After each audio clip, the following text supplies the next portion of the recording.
Okay, so good evening, everyone. If I'm visible and audible, please let me know, guys. Just give me a thumbs up so that we can start with the session.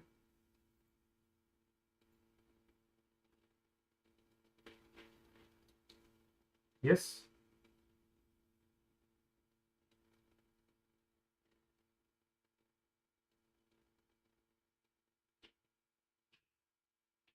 So good evening, everyone.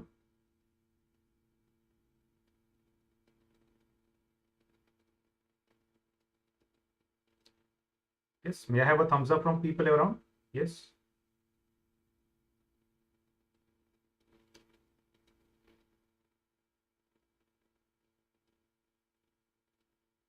Okay, so this is our Farre 4 series where we are going to start with anesthesia. So here we'll be discussing about the topics which are normally asked from the anesthesia point of view.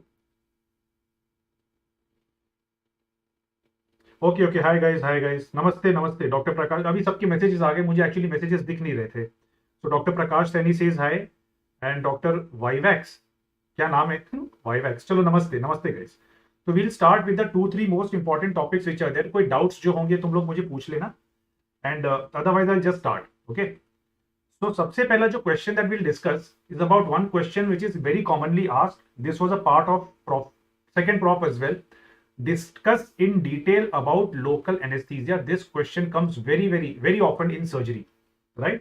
So we will discuss local anesthesia slightly in detail, okay? And this is also going to help you for NEET PG as well, and to understand basic pharmacology of the drugs and how the drugs work, right? Any questions and doubts you can type on the comment box and I'll be happy to answer them. So first thing is we'll discuss how do you answer this topic in the exam. This is a long question which gets asked in the exam, in the surgery exam, and they ask you in detail about the local anesthesia. So you have to explain that in detail. First part is about the introduction. What is it that the local anesthesia does? All of you have seen, many of you must have taken sutures also, and lots of us have undergone procedures which are dental procedure or maybe some suturing. You know, sometime ever in our life we have undergone suturing. If not suturing, guys, all of us sometime ever have developed oral ulcer, right? So 2-3 things. When we speak of local anesthesia, everyone, all of us have undergone either a dental procedure ever in our life, right? Some dental procedure. If not, we may ever have had an oral ulcer, right? And after ulcer, stress ulcer, that is there. And apart from that, sometime in the life, someone must have had a suture, some cut while we were playing in our childhood. We must have had some cut. So whenever you have undergone a dental procedure, whenever our oral ulcer cream that we have applied, or when we have taken a suture, and all the times we have used local anesthesia. So what is it that the local anesthesia does? So basically local anesthesia blocks the nerve impulses in a localized area, right? Just to explain that point, let me go further slightly. And for example, if someone has sustained an injury, here is a person who has sustained an injury, right? We were playing in the park and we suddenly got hurt. There was a cut in the hand. So while playing, we are playing cricket, right? Match is going on. We are playing cricket. Suddenly a ball hits and there's a cut in the hand. So as soon as there is a cut in the hand, what happens is action potential starts to generate from there, right? Because now it's carrying the message. So the nerve is carrying the message from the place that we've sustained the injury. That the action potential passes along the nerve. It goes through the spinal cord and from finally there it reaches the brain, right? It reaches the brain. So therefore, the action potential has started from the nerve. It has reached the brain where we are perceiving the pain. All of you have studied in physiology before, pain pathway. Dr. Prakash says to prevent pain after major operation is carried out under GA, please apply. We'll do it, yaar. Wait, na. It's around say 2-hour lecture. We'll discuss it out. So my point is now the patient is feeling the pain over here when the action potential has got generated. When you give local anesthesia, all of you must have seen you inject a drug over there. So for example, someone sustained an injury in the hand. So what did we do? We injected local anesthesia. What did you do? Where did you inject? The local anesthesia was injected near the area of cut. You did not inject local anesthesia on the cut. You just injected local anesthesia around the area of the cut. So what was happening is from the area where you have received the injury, the nerve fibers are going from there. These nerve fibers are carrying the action potential. So as soon as you inject local anesthesia, You are blocking the nerve fibers which were carrying the action potential. So this is the primary mechanism of action, that the action potential generated at the nerve and the propagation of action potential gets blocked by local anesthesia. If you have not given local anesthesia, the action potential goes forward, right? It keeps on propagating forward, it goes forward. But once you have given local anesthesia to the person, for example, now that I gave local anesthesia over here, so this local anesthesia, it blocks the action potential from going forward, and thereby it leads to pain relief in the patient. Dr. Arun Malik says, sir, please discuss ASA grading, importance of pre-medication checkup in GA, endotracheal, spinal. These questions, please, at least 5 points about them. Done. I'll explain that as well. Let me finish off first the detail in general, the question which is normally asked in the professional exams. Then I'll come to those questions also. The first point here is, then all of you have understood that this drug that we are talking about is working, basically blocking the nerve impulses in a localized area. That's the first point about it, right? So therefore it is used. What does it provide? As soon as you give local anesthesia to a person, the nerve impulses or the action potential gets blocked. Therefore local anesthesia is working where? Remember, local anesthesia works at the nerve or the nerve fiber. On the nerve fiber, what it is doing? It is blocking the nerve impulses or the action potential. So it's working at a small local area, hence it is called local anesthesia, and hence it helps you to provide anesthesia and analgesia. But because it is working at the peripheral nervous system, guys, because it is working over here, that's why the patient remains conscious. There is no loss of consciousness and our patient remains awake. That is the point of local anesthesia, because the local anesthesia works locally. It is not working like a general anesthesia on the brain, and that is why the patient remains awake. That is the biggest important point about it, right? So there is anesthesia in that area, there is pain relief in the area, but there is no loss of consciousness and our patient remains awake. This is the first point. So therefore, what's the definition and the key characteristics? The definition is that local anesthesia is injected around the nerves. It blocks the impulse conduction or the action potential. This leads to loss of sensation. So now when we're discussing about the action potential, and I told you that the action potential is traveling like this, right? So when the action potential is traveling like this, the conduction is taking place. Remember, the conduction is normally taking place at those nodes of Ranvier. And these nodes of Ranvier are normally made up of sodium channels. So the local anesthesia basically is working upon these sodium channels. It's working on that. Okay. So the local anesthesia, guys, basically works upon the sodium channels, and from there it prevents the conduction of the impulse or action potential.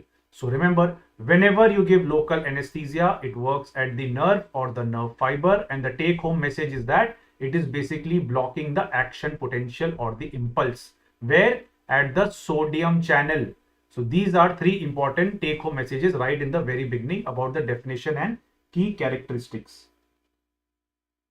Hi guys, hi. I got hi from everyone. So hi, I said hi to all of you. Hi, Dr. Ships. Okay. All right. So now let's talk about the classification of local anesthesia drugs, because you have to discuss this in detail. Based on the chemical structure, we classify the drugs into two types, right? So the chemical structure of the drug is basically, it contains aromatic ring. It is joined to an intermediate chain, which is connected to a amine part. The intermediate chain can be of two types, ester and amide. If the chain is ester, the drug is called aminoester. If the chain is amide, the drug is called aminoamide.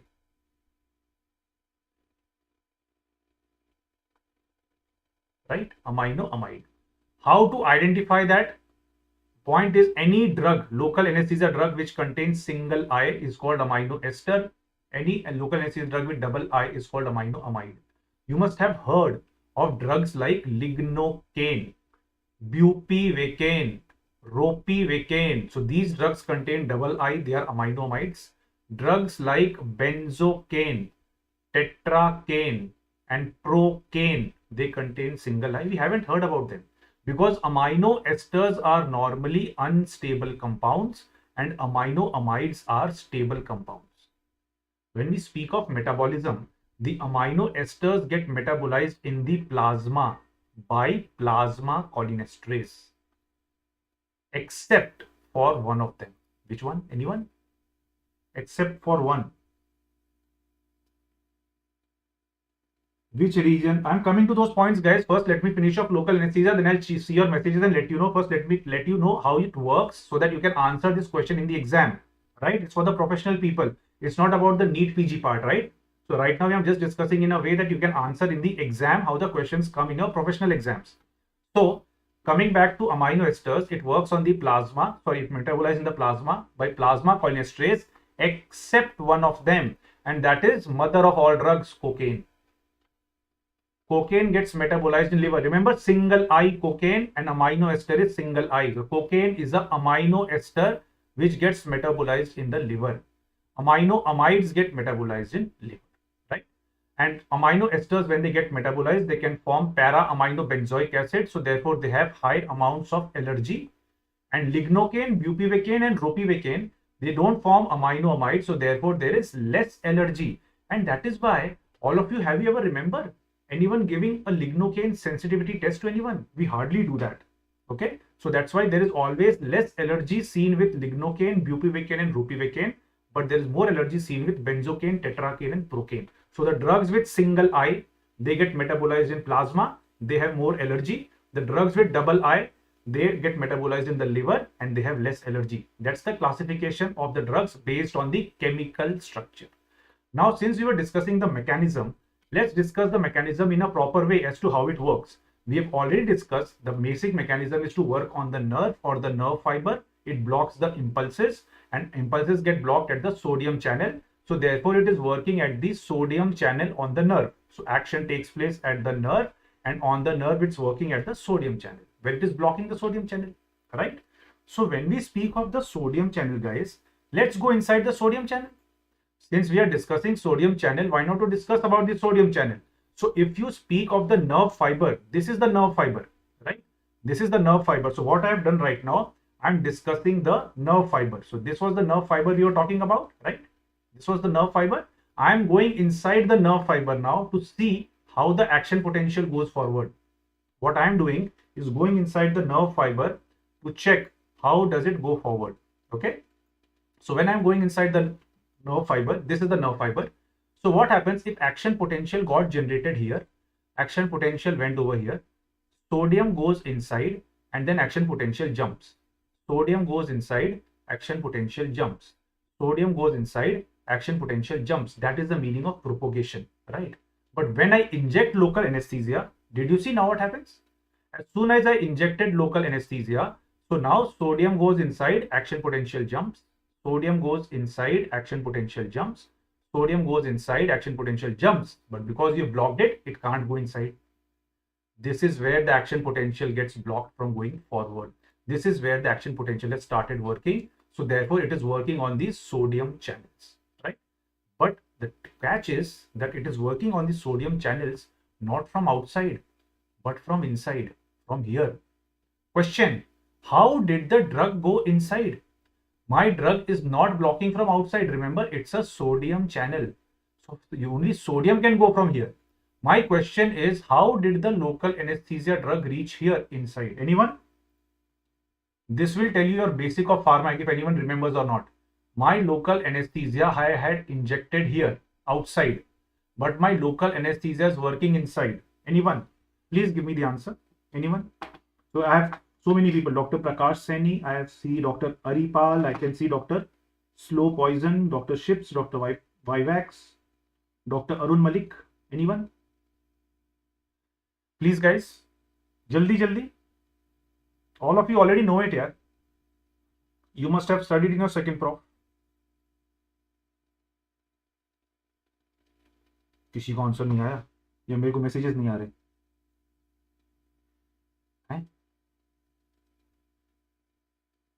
You never know with the YouTube what happens. Tech simplified. Doctor, अरे यार तो कुछ ढंग का पूछो, ये तो answer भी नहीं मिला. चलो ठीक है. Anyone? Let me tell you then. The point is that since no one is giving me the answer, I wanted answer from you guys. So now what happens is, how did local anesthesia go inside? It penetrates through this lipid membrane and goes inside. This is the concept of lipid solubility in whole of pharmac. The drug being lipid soluble, local anesthesia being lipid soluble, penetrates through the cell membrane, goes inside, and then it blocks the sodium channel from within.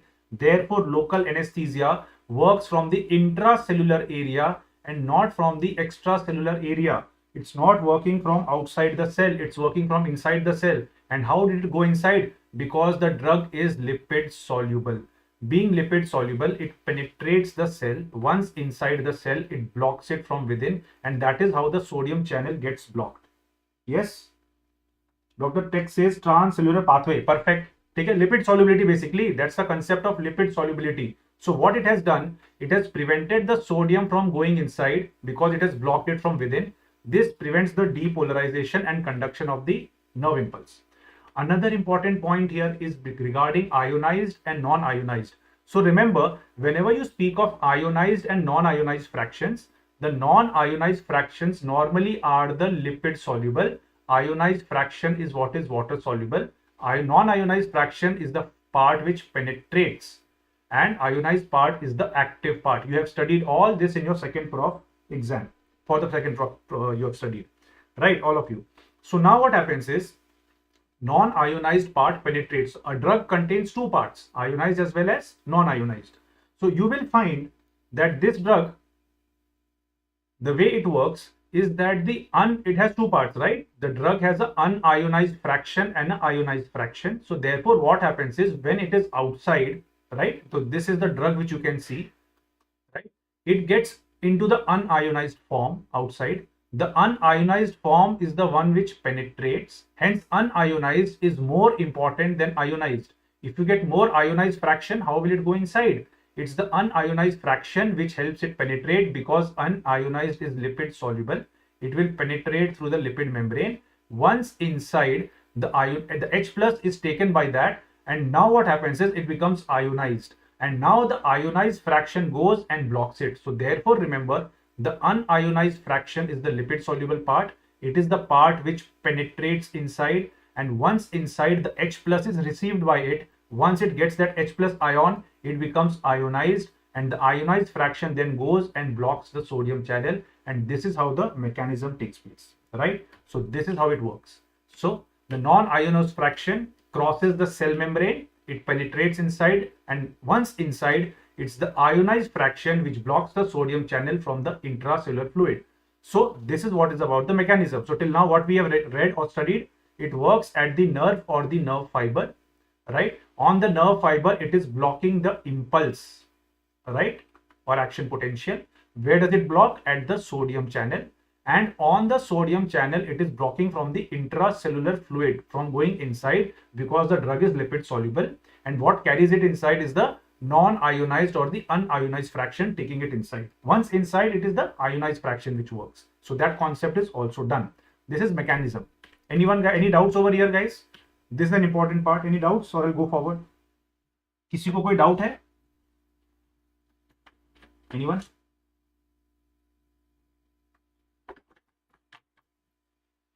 No doubts? No doubts, hopefully. Chalo. Factors influencing activity of local anesthesia drugs. So now let's discuss those factors. First factor I just discussed with you, lipid solubility is directly proportional to potency. If a drug is more lipid soluble, it is more potent. If a drug is less lipid soluble, it is less potent. It is directly proportional. This is true for whole of pharmac. It's not just about anesthesia. It's about whole of pharmac, right? Thank you, Dr. Arun. Thank you, Dr. Arun. Thank you so much. Okay, hopefully you understood the concept behind it. What I'm discussing are more properties of pharmac. So lipid solubility, more lipid soluble means more potent. Second point is pKa. pKa, guys, remember, pKa, lower the pKa of a drug. Lower the pKa means, low means what? pK is what? It's the pH at which the drug is 50% ionized and 50% unionized. Okay. So low pKa would mean if the pH of the drug, the pKa of the drug is close to 7.35 to 7.45, which is your physiological pH of the body. If the pKa of the drug is close to physiological pH, in that case, you get more non-ionized fraction.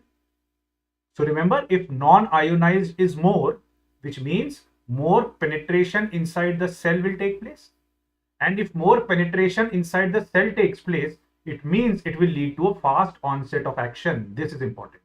So pKa is responsible for fast onset, because if your pKa of the drug is close to physiological pH, it leads to faster penetration. As there is more non-ionized fraction, it leads to fast onset. Hence, you must have seen, I don't know whether people have observed or not, if you see ever lignocaine which is given for dental procedure, lignocaine which is used for taking a suture, it works very, very fast, immediately.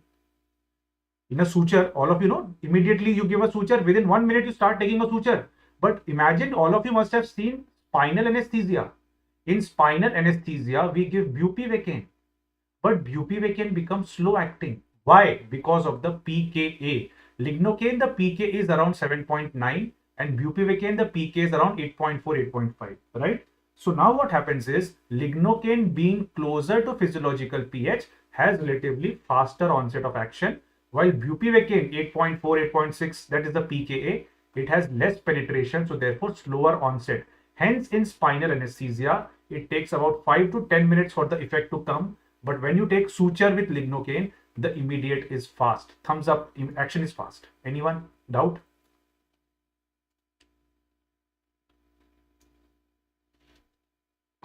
Dr. Tech Simplified says, sir, drug will require cellular transport mechanism like ATPase. No, it will not need that. The drug will penetrate lipid membrane. Dr. Tech Simplified. Okay, so understood. This is about the pKa of the drug. The third is the pH. Remember, pharmac, another basic. Acidic drug works in acidic medium, basic drug works in basic medium. So the pH becomes important. The point is, local anesthesia drug are weak bases. If they are weak bases, they are going to work in basic medium, and therefore, if there is acidosis, it decreases the non-ionized fraction, leading to less effect. So therefore, if the drug would become basic, then you would get a better effect. But if there is acidosis, in that case, there is reduced efficacy. Reason: the local anesthesia drugs are weak bases. They are weak bases, and that is why it will decrease the non-ionized fraction. See, if you want a better action, the non-ionized should increase. But in acidic medium, the non-ionized fraction of the drug is decreased. Therefore, the efficacy of the drug is reduced. Right? Clear? Dr. Tech Simplify says high pKa or high ionization. In what way, Dr. Tech? वो explain करके बोलना, then I'll try to explain it to the best of my knowledge. ठीक है, मेरा भी तो knowledge limited हो सकता है ना? I am just sharing what I know, right? So I didn't get your question correctly. Just type it so that I can explain that in a better manner. Next is plasma protein binding. If a drug gets bound to plasma protein, then the release of the drug becomes late. Therefore, the duration would increase. So again, protein binding would be directly proportional to the duration. If a drug is more bound to plasma protein, in that case, the duration is going to increase because the drug is bound to plasma protein, leading to a slow release from that. On the other hand, if a drug is less protein bound, it would lead to a shorter duration of action.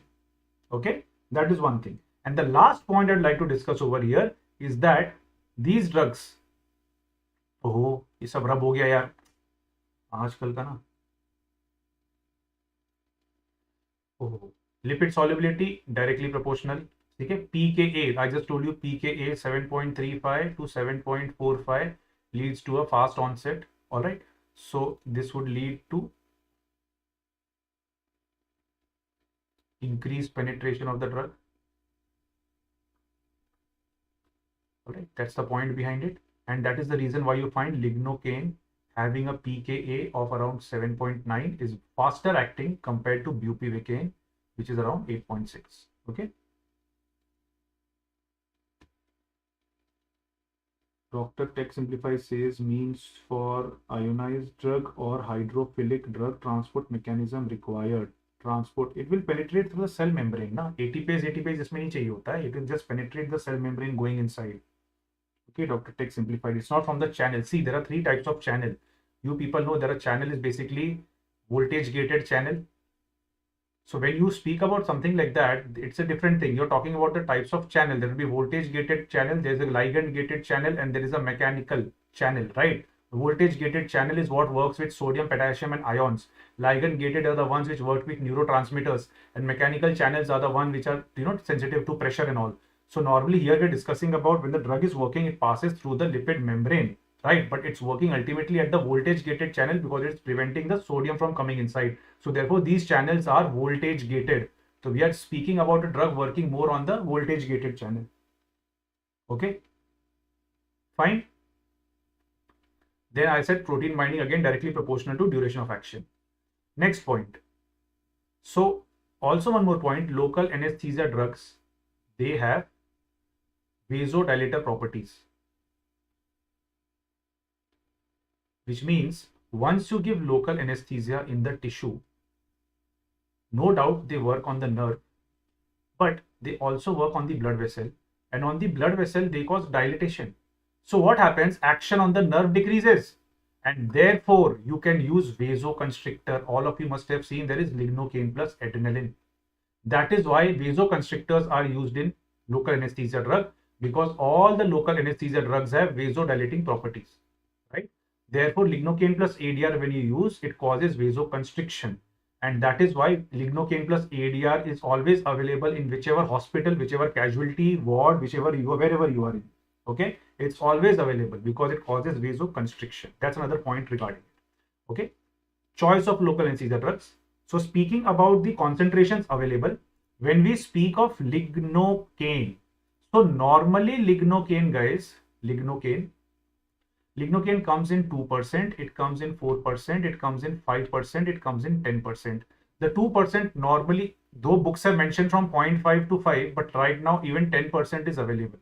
Okay, so the 2% comes as jelly. It is used for infiltration, right? It is also used for giving blocks. But remember, there is one which is preservative free, and the preservative free is used for IV. There are IV uses of lignocaine also that can be given IV. The ones with preservative, that is never given IV. 4% is used in anesthesia and ENT. It comes as a viscous jelly, and it comes as a liquid which can be used for nebulization of the airway. This is used for difficult airway. The 5% comes in those cream, hemorrhoid creams and all. And 5% used to be used for spinal anesthesia, but now it is not used. So remember, for skin infiltration, minor block and epidural, we normally use 2%. Okay. For IV, again, we try to use 2%, but this is preservative free. Remember, the 5% was used for spinal, but it is not used now because of transient neurological symptoms. Okay, it's not used anymore, right? So, and 10% comes as a spray, which is used in anesthesia and ENT. When you speak of bupivacaine, it comes in two concentrations, 0.25% and 0.5%. As the name suggests, 0.25% is only for sensory block, and 0.5% is for sensory and motor both. So, if you want pain relief, then we use 0.25%. If I want to give it for anesthesia like epidural and spinal anesthesia, then I will prefer 0.5%, right? And the last one is ropivacaine, which comes between 0.2 to 0.75%. It is used for blocks. It can be used for pain relief, right? That is ropivacaine. Okay, right, guys? So this is about the various agents which are clinically used. So clinically used routinely are lignocaine, bupivacaine, ropivacaine. Normally the ones which are used clinically. All right, clinical effects. First are the local effects. Local means what is happening onto the tissue. In the tissue, when you're injecting, what is happening to the nerve? We already discussed that. On the nerve, there is sodium channel blockade, which prevents that action potential from going forward. It's discussed. But what we have not discussed is that when you're injecting the drug, it's going to get absorbed in the blood vessel also. If we go back, what was the point? The local anesthesia is injected into the tissue from where it's going into the nerve, but it's also going into the blood vessel. The one which has gone to the blood vessel is the one which has undergone systemic absorption, which is ultimately going for metabolism, right? Imagine if more drug goes in blood vessel, more systemic absorption, more metabolism. Very good. But if more drug going in the blood vessel, more systemic absorption. And more systemic absorption means not just blood vessel, not just metabolism in the liver. Your drug can go into the CNS. your drug can go into the CVS. Remember, this is one drug which is blocking action potential. So therefore, it has a capacity to work not just at the sodium channel, it can work at potassium, calcium, chloride, all the channels. Okay, all the channels. So therefore, now what happens is, if you have given a drug too much in quantity, excess overdose of the drug, or if you inject the drug directly in blood vessel, all the drug has gone to the blood vessel. So therefore, forget the tissue, forget the nerve. My drug has gone in the blood vessel. If more drug goes in the blood vessel, there is more systemic absorption, and so my drug will go into the CNS, my drug will go into the CVS. No doubt it's going for metabolism in the liver, but this is what leads to complications. Thumbs up, guys. Thumbs up. Thumbs up, thumbs up. समझ में आया? थोड़ा सा difficult है.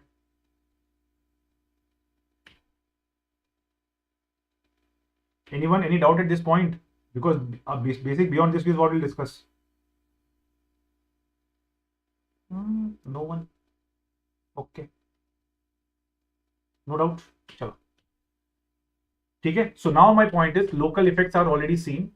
So systemic effects happen, which is more of toxicity. This happens if your drug has gone more into the systemic absorption. It leads to CNS effect and CVS. So remember, CNS side effects occur before CVS side effects because it is easy for the drug to cross the blood-brain barrier. Okay, it can cross the blood-brain barrier. In the CNS, the first you get tingling, circumoral and tongue numbness. सीधा CNS symptom नहीं आते brain में. Slowly CNS symptoms will come. How? It will start slowly from the mouth. It will go to the ear, then to the eye, then to the brain. So therefore, it starts with circumoral and tongue numbness.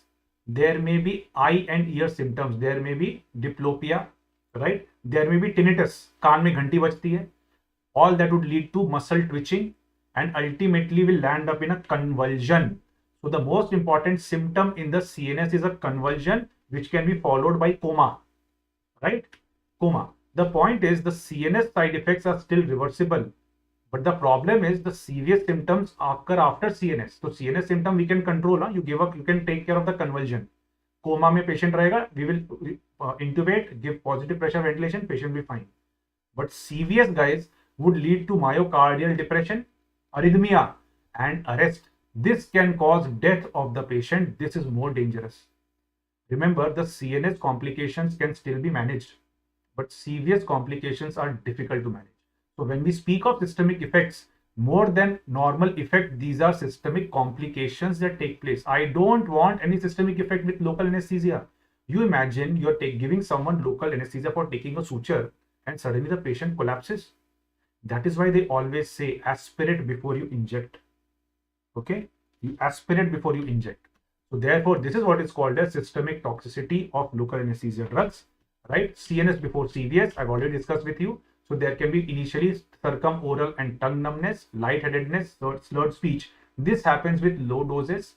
When the doses are increased, there may be convulsions, coma, and respiratory arrest. And at the same time as convulsions is around, you get changes in the heart rate and BP, leading to myocardial depression, arrhythmia, and ventricular arrest. And as I said, CNS symptoms can still be managed. CVS symptoms are difficult to manage, right? Talking about the toxicity, the plasma concentration and effects. So if the concentration of the drug is around 5 microgram per ml, that is when you get CNS symptoms, right? And CVS may convulsions and respiratory arrest. And as and when your doses are increasing is when you're getting the CVS effects also, right? Factors which affect the toxicity would be a very fast injection of the drug, giving in a more vascular site. Imagine if you inject in a subcutaneous tissue, less vascular, so less chance of toxicity. You give it in an area near the trachea, lots of blood vessels near the trachea. This is going to create more problems in toxicity, right? If you give very high doses, you exceed the doses, again there can be toxicity. And if there is a cardiac or renal problem with a cardiac function or renal function, again your toxicity chances will increase. So these are the factors increasing toxicity, right? Prevention and treatment of LA toxicity. Prevention. First thing to prevent is don't exceed recommended doses. So what is the recommended dose? Again, that's a question. Recommended dose, remember, the maximum dose for lignocaine, maximum dose that you can give is 3 to 5 milligram per kg. Don't exceed that for lignocaine. And for lignocaine plus adrenaline, the maximum dose is 7 milligram per kg. Don't increase that beyond that for adrenaline, lignocaine ADR. Always aspirate before injection, which you must have seen all your seniors do it. You must have seen your colleagues do it, and the people who have taken sutures themselves would be knowing it. Always you aspirate before you inject into the patient.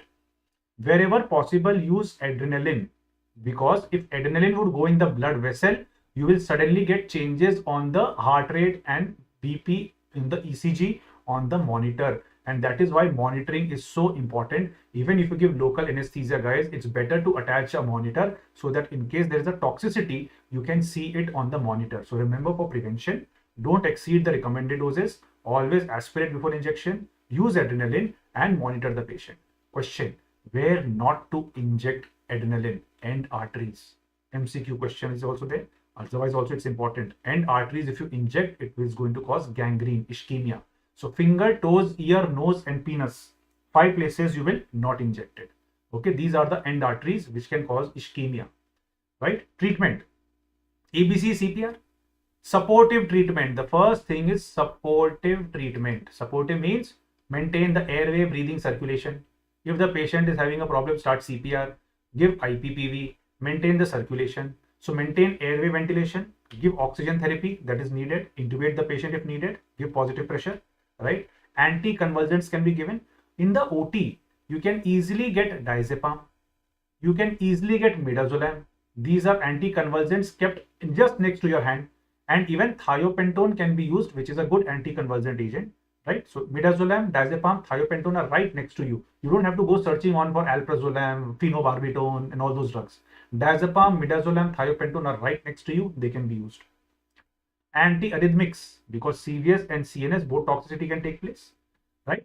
Vasopressors, inotropes, and vasoconstrictors are given so that the heart does not stop. The heart should not stop. So therefore, the point is, nowadays they say use small doses of adrenaline so that the heart does not stop. And another treatment, especially for bupivacaine, guys, remember bupivacaine is the most cardiotoxic local anesthesia drug. For that, we use something called as 20% intralipid. Intralipid, guys, is something which is used as total parenteral nutrition in the ICU. In the ICU, those patients who can't eat, rice tube feeding, in those patients, we give food from the IV, not IV cannula, ideally should be given from the central line. That is total parenteral nutrition. In that case, the lipid which is used over there can be used to treat the toxicity of local anesthesia drugs. Why? Especially with bupivacaine, because bupivacaine is the most cardiotoxic local anesthesia drug. What happens in bupivacaine? You get serious symptoms at the same time as CNS. Till now I discussed with you, CNS symptoms used to take place before CVS, which was fine. And I told you CNS symptoms can be controlled. Problem, CVS symptoms many times are irreversible. So bupivacaine, if it goes in the bloodstream, it can cause irreversible damage. It can cause death of the patient. It is the most cardiotoxic. Hence, small doses of ADR, use of vasopressor or inotropes becomes important. And you need to give 20% intralipid. Clear, everyone? So these were my special considerations. Adrenaline, don't use in areas with end arteries. End arteries means finger, toes, ear, nose, and penis. 5 places you are not going to inject, right? It can cause ischemia in those places. Second, bupivacaine should not be used because it is the most cardiotoxic, and lignocaine with preservative. It should not be used where? In IV patient. It should not be given IV. So remember, these are special considerations. Bupivacaine is not given IV because it is most cardiotoxic, and lignocaine, remember the one with preservative, that is not given IV. The lignocaine without preservative can be given IV, but lignocaine with preservative is not given IV, and similarly bupivacaine is not given IV because it is most cardiotoxic. Okay. Clinical applications. We will use local anesthesia drugs for what? Skin infiltration for minor procedures. I use local anesthesia the same. So normally infiltration, the drug used is lignocaine. For spinal anesthesia, which is used for lower limb procedures, lower abdominal procedures, pelvic surgery, obstetric gynac, for anal, perineal, prostate surgeries. So spinal anesthesia, what is used is bupivacaine, right? I can use local anesthesia drugs for epidural. In epidural, it is used for analgesia as well as anesthesia. Sometimes it is used for anesthesia also, but routinely we use epidural for analgesia. Okay. Then we use local anesthesia drugs for block. In epidural, both lignocaine and bupivacaine can be used. And in blocks, again, both lignocaine and bupivacaine can be used. And blocks are used for the peripheral limb procedures, like for a surgery, for pain relief, and minor procedures. Okay, guys. So this is what we are talking about, local infiltration. Local infiltration is when the drug is working here in the periphery and you take a suture. That is local infiltration, skin infiltration. If you give at the afferent nerve, this becomes a brachial plexus block or a nerve block. If you give the same drug at the level of spine, this would become a spinal in the CSF. So spinal epidural are over here. Okay, guys. Okay. So in short, the summary to this answer asked in the exam. Classification would be amino ester, aminamides. Remember, single I and double I. Mechanism of action is that the nerve or the nerve fiber blocks action potential by sodium channel blockade. Factors affecting are lipid solubility, pKa, pH, and protein binding. Toxicity, CNS first, CVS later. And prevention, you see, aspirate before injection, control the dose, don't give too much, maintain the airway and airway maintenance and CPR. That's a prevention and treatment. Thumbs up, guys. So this is the first question that we did, a very common question which comes in most of the professional exams in the medical colleges, which is in detail local anesthesia. So we have discussed in detail the answer that you need to write, plus we discussed the concepts behind it. Anyone? Doubts? Let me take the questions which you people have asked, and then I'll go to another 2 questions. First, tell me all okay? Thumbs up, guys. बीच में 2 लोग का thumbs up आया, उसके बाद thumbs up नहीं आया.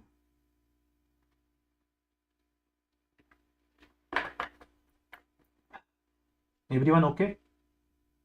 या तो मेरा messages नहीं आ रहा. Either of that. Either of that. Yes. Thumbs up, guys. Anyone? Any questions, doubts?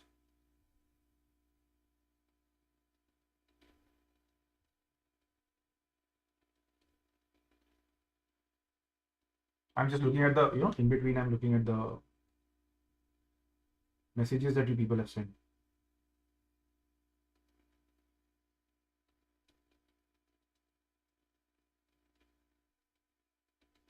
So let me start with the next one.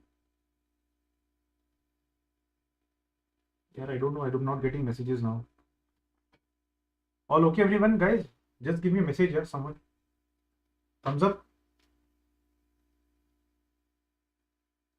I am visible because I can see myself. Right? That I know. But it's just that I'm not getting messages from anyone. Or no one is messaging. Either of that. Sure. Anyways, let me start then. Sure, let's start. So there were few questions. Let me cover that before I take the next 2 topics. There are 2 more questions I wanted to cover, but let me take few topics which you people have asked me. I'll cover them. All right, कहाँ गया question here?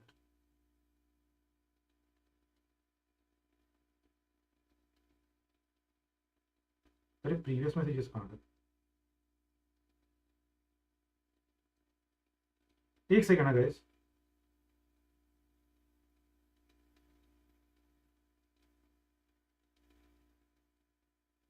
Just one second. Just give me a second. Someone had asked me about pre-anesthetic checkup, so I'll discuss the PAC. Dr. Tech Simplified का thumbs up आ गया, but क्या क्या topics पूछे थे यार तुम लोगों ने? मेरे को मैसेज नहीं दिख रहा यार. I can't see the message. Guys, tell me what are. हाँ, now I'm getting the message. Okay. So there were 3-4 topics. Dr. Arun Malik has said. Dr. Prakash Saini asked me to prevent pain after major surgery. To prevent pain after major operations carried out under GA. To prevent pain. Please reply. Okay, so Dr. Saini had asked me to prevent pain after major operation. Major operation is done, and to prevent pain after that. So I'll discuss this point. Second, Dr. Arun Malik says ASA grading. Let me discuss that also. I'll discuss this. Importance of pre-medication. Okay, pre-medication we'll discuss. Then checkup, pre-medication checkup in general anesthesia. Endotracheal intubation. यार वो तो बहुत बड़ा हो जाएगा. Endotracheal. Okay, in short, I'll try to finish that. Spinal anesthesia. 5 points. Spinal anesthesia को मैं आगे डिस्कस कर लूंगा. ठीक है, when I'm discussing regional with you. And other major surgery में pain prevention, ASA grading, premedication, endotracheal. This I will take. Why any specific regions for local anesthesia, or it's given any region? So Dr. Vivax, local anesthesia can be given in any region. Okay, ये हो गया. So these are the only questions that you people have asked me. Okay, so let's discuss first the questions that you people have asked me. Okay, और कोई question अब नहीं है. So these are the questions that you have asked me.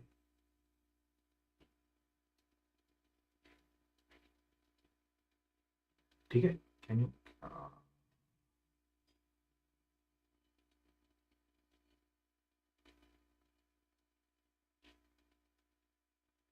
right. So first thing, when you speak of a major surgery and pain relief following that, okay. So when you speak of pain relief, so someone has undergone a major surgery, how do you take care of the post-operative pain? So remember, the post-operative pain in a major surgery can be taken care by two things. So there are two things which are done in post-operative pain relief or post-operative pain management. One is called as the multimodal analgesia. What is the meaning of multimodal analgesia? Multimodal analgesia का मतलब होता है एक के बाद एक drug add करना, like step-wise addition of drugs. Step-wise addition of drugs means you add one after the other drugs. I start with initially giving the patient NSAIDs, ठीक है, diclofenac, all of you will be knowing it, और paracetamol. Patient को pain relief नहीं हुआ, you go ahead, you can add COX-2 inhibitors, right? You can go ahead and add COX-2 inhibitors. Not improving, you can add small opioids, you can give pethidine, you can give, those drugs which are there. So these are called weak opioids. If the patient is not improving with weak opioids, then you go to strong opioids. So basically the point is one after the other, you are adding the drugs. Okay. This is called stepwise addition. But then this becomes multimodal. One after the other, many drugs are given. So someone said, if it's a major surgery, why are you using a combination? So a lot of time what people do is we start a single drug infusion. So what we do, we take a strong opioid and from that we give a single drug infusion. Now this single drug infusion can be given by two methods. You can give it intravenously or you can give it through the epidural, and that is why epidural is so important, right? The single drug infusion can be given intravenously or through an epidural. So remember, epidural can take place of any pain which is there in abdominal surgery, any lower limb surgery, or in fact even thoracic surgery. It helps the patient to breathe upper abdominal and thoracic, even that it helps the patient quite a lot. Okay. So abdominal, upper abdominal, lower limb, and all these areas surgery, epidural is very good. In fact, you don't want to give IV, you can give epidural. It is very good to take care of pain. In fact, last year there was a question asked in NEET PG regarding flail chest, where the answer was thoracic epidural, or INICET, where the answer in MCQ was for flail chest treatment was that given thoracic epidural. So it can be used. It is that good. It is used as one of the treatment modalities for flail chest as well. So this is the way that you manage the post-operative pain, multimodal analgesia or single drug infusion, right? Is that okay, Dr. Prakash Saini? Yes. Next question. So the next question asked was ASA grading. So ASA grading, let me discuss that. ASA grading is done before the surgery. ASA grading. This is American Society of Anesthesiologists grading. It tells you the physical status of the patient. Physical status or the medical status of the patient or medical illness of the patient, right? Medical status. So I know the medical status of the patient, and based on that, I can quantify the risk, right? I can quantify the risk before a surgery. I know what can be the risk of the medical condition, right? So based on this, I can decide the fitness for surgery. Okay. So if there is ASA 1, ASA 2, ASA 3, ASA 4, ASA 5, and ASA 6. ASA 1 is any normal patient who is healthy, so no problem. ASA 2 is someone who is, having a mild systemic problem or a controlled disease, slight hypertension, slight diabetes.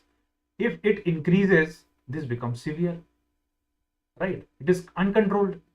Now, if this increases so much that it can cause myocardial infarction, coronary artery disease, all right, in that case, it is so severe that it has become a threat to life. This is ASA 4.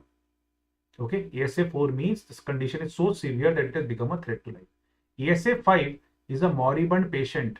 Moribund मतलब ऐसा पड़ा हुआ patient. Moribund patient not expected to survive without surgery. Not expected to survive without surgery. Means if you don't operate ASA 5, the patient is dead. That's the point. ASA 1 to 4, you have some time. ASA 5, remember, you have no time. ASA 5 examples are going to be aneurysm rupture. If there is a rupture of aneurysm, you people know the patient is bleeding from within. If you don't operate, the patient is gone. If it is intracranial bleed, a bleed in the brain, if you don't operate, the patient is gone. You have no time to think about the medical illness or the medical status or the risk of the patient. You have no time to think. That is ASA 5, right? That means ASA 5 patient is to be straight away operated for the surgery. Forget about medical optimization, forget about medical status, forget about the risk of this patient. Just explain to the relatives and let the patient get operated, because this patient needs an emergency surgery as early as possible. This is ASA grade 5. ASA 1 and 2 is no problem. These people can undergo surgery anytime. They are fit for surgery. And remember, this ASA grading basically helps you to optimize the patient before surgery. People having hypertension and diabetes, people having, increased hypertension, diabetes, it just helps you to take care of the medical status, optimize them before surgery, so that the complications during surgery are prevented, which can be done from ASA 1 to ASA 4, but ASA 5 does not have time for that, straight away going for surgery. That is why it's about aneurysm rupture or intracranial bleed, right? And ASA 6 patient is a brain dead patient for organ donation or organ transplantation, right? That's ASA grading, ASA 5, ASA 6, right? Pre-medication. What are the goals of pre-medication, guys? So goals of pre-medication first are two types that they can be said. Pre-medication, I will rather put it, are two types. Pre-medication can be psychological or pre-medication can be pharmacological. Let me take a new page instead of writing it over here. So if I discuss pre-medication, pre-medication means you're going to give pre-medication before surgery. Pre-medication is something, are drugs given before surgery, IV medications or anything is before surgery, pre-medication, right?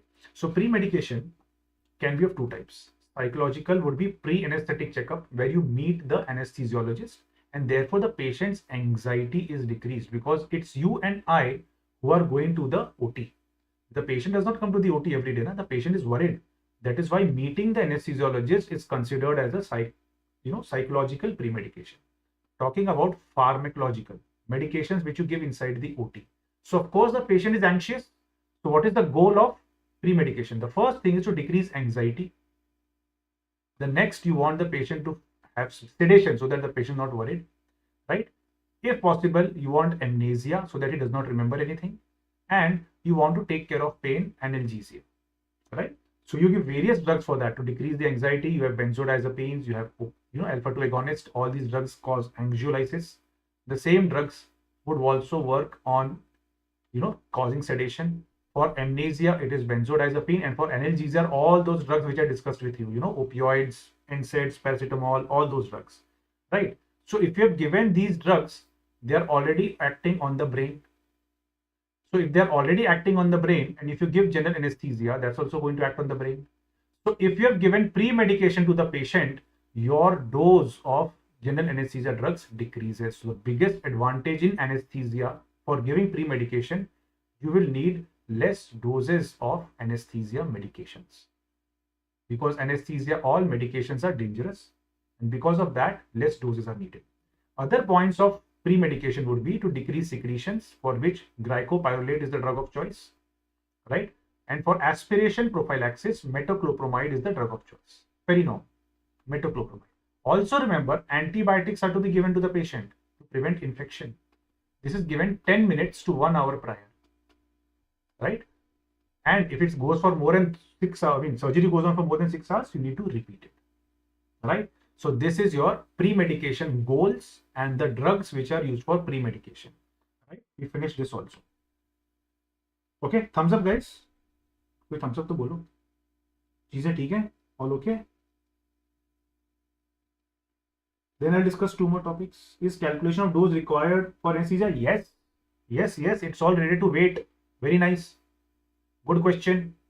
Yes, is calculation needed? Of course, and it is more important in a pediatric patient. You guys won't believe, when a first year PG joins anesthesia, the first year PG or the second year PG, when he joins anesthesia, he or she, and he goes to a pediatric OT, you won't believe the first year PGs reach the OT 1 hour prior, before everything is there. They take a paper and they actually calculate doses for a pediatric patient, and everything is calculated.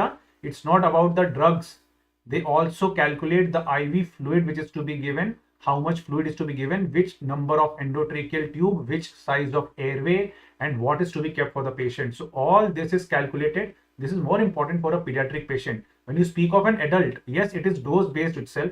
For example, if I have to give thiopentone to someone, the dose is 3 to 5 milligram per kg. If I have to give propofol to someone, normal dose is 1 to 2 milligram per kg. Sometimes I might have to increase it. If I'm giving ketamine IV is given 1 to 2 milligram per kg. If I'm giving etomidate to someone, I'll be giving 0.3 to 0.4 milligram per kg. So therefore, everything is based on doses, right? So this is adults, and normally even pediatrics is given according to that, but we have to be very, very careful in a pediatric patient, and therefore PGs, in fact seniors also, who is very going, we always calculate, especially for pediatric patient, a paper, a chart is kept with us so that we know how much drug is to be given. Even emergency drugs, forget about these anesthesia drugs, guys. Especially for pediatric, we calculate the doses of emergency drugs also, and we keep it on the chart, that in case of an emergency, you have to give some medicine, even that is calculated. This is one good point about anesthesia, that you will really, if you start working, your seniors teach you in such a way that you will remember all these points. I mean, for people who are interested in anesthesia, not for ones who are not interested. So your seniors pass on that knowledge. No one keeps the knowledge to themselves. Everyone shares. Anesthesia, you will never find someone not sharing the knowledge. Okay, everyone wants to share that knowledge in anesthesia. Your seniors everywhere, I don't know about abroad, in India, everywhere the seniors in anesthesia are always good. In any hospital, you go north, you go south, you go east, you go west. Okay, it's not a toxic branch, which a lot of people say, like there's toxicity. The new generation now says there's toxicity in the branch. Anesthesia neither previously was toxic, even now it's not toxic. Okay, so this is about the calculation. Sir, please give an example if a patient 67 male or dose varying. No, male and female doesn't make a difference so much. It's more about obesity. So don't think about that. Forget that. Let's not talk about too much about it. So that is not needed. Let's finish off the main sort of discussion. I need to discuss one more point, which is endotracheal intubation. So this was about premedication. I discussed the answers about the calculation of doses. Let's talk about endotracheal intubation. There was one more question that you people had asked me. So let me go for beyond that. I have to discuss two more points. I haven't discussed those as yet. These are the questions in between. So when you speak of endotracheal intubation, remember your tube is going in the trachea, right? So endotracheal intubation, the tube is going in the trachea. So what are the reasons why you want to intubate someone? So the first thing is whenever you want a proper gas exchange taking place. So if the patient has an obstructed airway, right? If there's an airway obstruction, in that case, you want to put an endotracheal tube so that the obstruction of the airway is relieved. If you want to prevent aspiration, in that case, the best thing to do is to put an endotracheal tube. It prevents the aspiration taking place, right? So other things, if you want to ventilate a patient for quite some time, if you want put the patient on mechanical ventilation, the mechanical ventilation reason can be from medicine, from surgery, from pediatrics. Okay, it can be from anesthesia, it can be orthopedics. All those conditions, you put an endotracheal tube. If you want to give emergency medicine, especially in anesthesia, no, not emergency, but if you want to give some medication, it also becomes a route to give medications to the patient. You can give respiratory medicines like bronchodilators, nebulization. You can give anesthesia medicines like volatile anesthetic agents, and I can give emergency medicines like atropine, adrenaline, naloxone, and lignocaine from the endotracheal tube. And the last point, which has been asked as an MCQ question, pulmonary lavage or pulmonary toilet, which means to do suctioning of the secretions from them. Okay, so this is your endotracheal intubation. These are the indications when you want to put an endotracheal tube. Then when you do endotracheal intubation, guys, endotracheal intubation normally is not done without a laryngoscope. So therefore, you have to know how to do a laryngoscopy. So now laryngoscopy can be the original laryngoscope which is there. I'll not put it classic, but the original laryngoscope which was there. But nowadays you have newer laryngoscopes also, which are called video laryngoscope and fiber optic, right? So basically these are the laryngoscopy is what is used to look at the vocal cords, and from there you intubate the patient, right? In laryngoscopy, the position for laryngoscopy is what is called as sniffing position.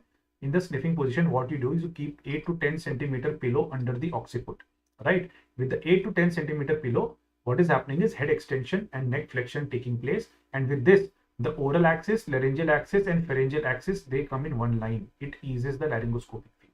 Then you do the laryngoscopy and you put endotracheal tube inside the patient. When you put the endotracheal tube, guys, remember how deep to insert the endotracheal tube. So remember, there are depth markers. There are depth markers on the endotracheal tube. In a male patient, you keep 21 to 23 at the teeth. In a female patient, you keep 19 to 21 at the teeth, right? In the size of the endotracheal tube, for a male patient, it is 8.5 number. In a female patient, it is 7.5 number endotracheal tube, the size. These were the depth markers. Also remember, on the endotracheal tube, you've got a vocal cord guide. The vocal cord guide is a black line that should supposed to lie at the vocal cords. Then you're supposed to inflate the cuff. The cuff is inflated with 5 to 10 ml of air or saline. 5 to 10 ml of air or saline. Remember, the cuff pressure that needs to be less than 25 to 30 centimeter of water, right? That needs to be less than 25 to 30 centimeter of water. So that is how you inflate the cuff. You put an endotracheal tube inside the patient. All right. After that, you need to confirm the position. So if you are confirming the position, guys, the best method to do is capnography, because carbon dioxide comes out from the lungs. So capnography is the first thing. And you can also use fiber optic to confirm. Apart from that, you have so many indirect methods. Chest rise, right? Chest rise. Then there will be oxygenation normal, no cyanosis, no stomach distension, no gurgling, right? Moisture, the moisture on the endotracheal sides of endotracheal tube, that can be there. Moisture or mist. Of course, there is auscultation that you can do, which is 5-point auscultation, and radiological methods which can be confirmed on the X-ray and CT scan. Sorry, X-ray and ultrasound. Okay, sir, why cuff tube is used in GA? Cuff tube is used to prevent aspiration.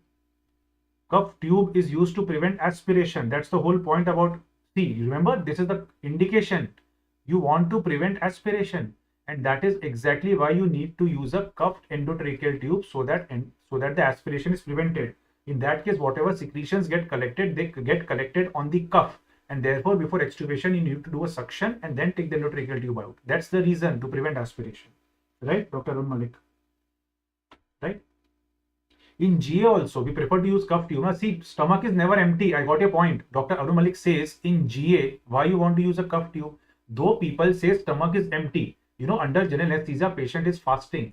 There is nil per oral. We keep the patient NPO, we keep the patient NBM, no doubt.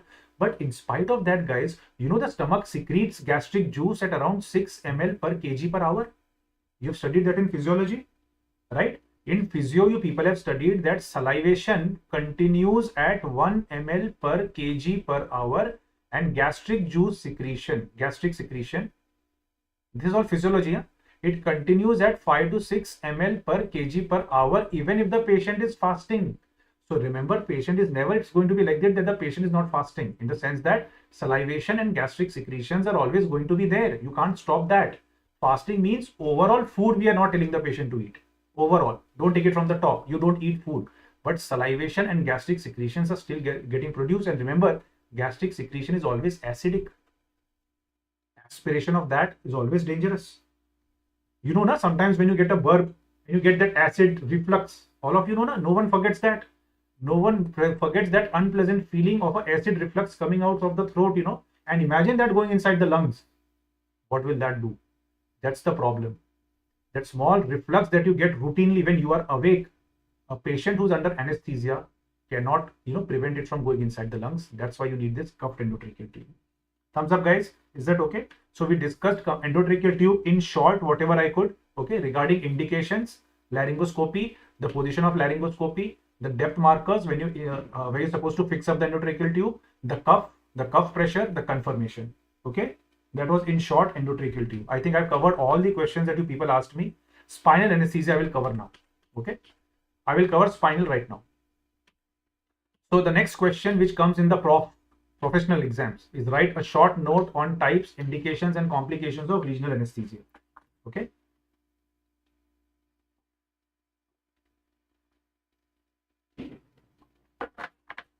Thumbs up guys, everyone okay till here? Dr. Arun Malik says thanks. Dr. Arun Malik के सब question का answer कर दिया hopefully.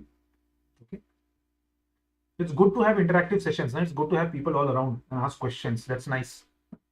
Write a short note on types, indications and complications of regional anesthesia. Okay, so regional anesthesia अब क्या होता है? Regional anesthesia होता है when you take the local anesthesia drug.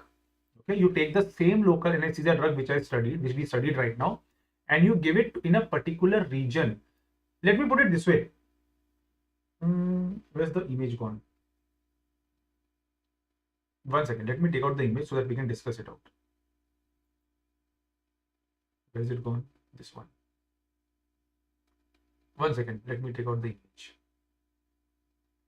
We'll discuss with that. What is regional?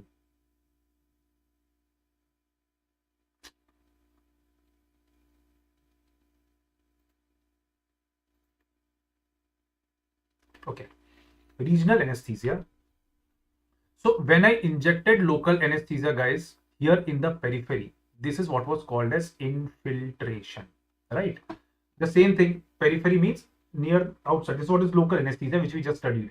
You injected the drug, it prevented the action potential from going forward, which is studied sodium channel. It blocked a small local area, right? If I take the same local anesthesia drug and I give it here at the level of peripheral nerve, which means I'm giving the same local anesthesia drug on the nerve or near the nerve inside the tissue in such a way that my drug goes and blocks this nerve. So do you see, if the peripheral nerve at the level of plexus gets blocked, for example, I gave a drug over here. Here is the brachial plexus, right? I gave the drug over here. Here is the brachial plexus. All of you are aware of that. So if I give a drug here in the brachial plexus, in that case, the nerve is going here like this. So once I give the drug at the brachial plexus, the whole hand gets anesthetized. So instead of a small local area getting anesthetized, now a whole region has got anesthetized. This is what is called as regional anesthesia, right? Local anesthesia was when it worked at a small area on the local area, like small area on the hand, and that local area can be anywhere in the body. It can be from your head to toe, anywhere. It can be the mouth ulcer cream also. It can be the Foley's catheter also, right? When you put Foley's catheter, all of you must have used the 2% jelly. So when you use the 2% jelly to put a Foley's catheter, that is also local anesthesia. Okay, that's also local. So local was a small area specific to one point. But now when we speak of regional, one whole region gets anesthetized. It's basically for the periphery, right? Brachial plexus block. In fact, when you give spinal anesthesia, in that case, everything below the abdomen gets blocked. So guys, spinal is also a type of regional anesthesia. Epidural is also a type of regional anesthesia. You have one more type of regional anesthesia, which is called as IVRA, intravenous regional anesthesia, where I inject the local anesthesia drug IV. Now you should ask me a question. All you guys should ask me a question regarding IVRA. And what should be the question?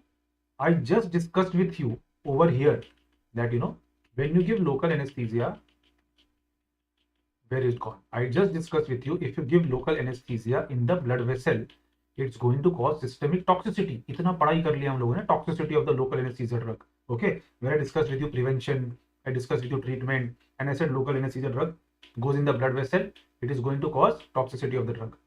Okay, we just discussed that. What are you supposed to ask me? You're supposed to ask me, how am I giving the drug in the vein then? Yes, don't you need to ask me that? Right? Aren't you supposed to ask me? Yes or no? All right. Yes, you're supposed to ask me. So therefore, what happens is, in that case, I'm using a tourniquet. If I inject the drug in the local anesthesia, which I'm injecting in the IV,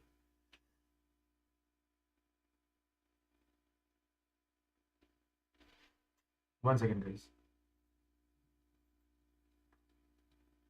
right.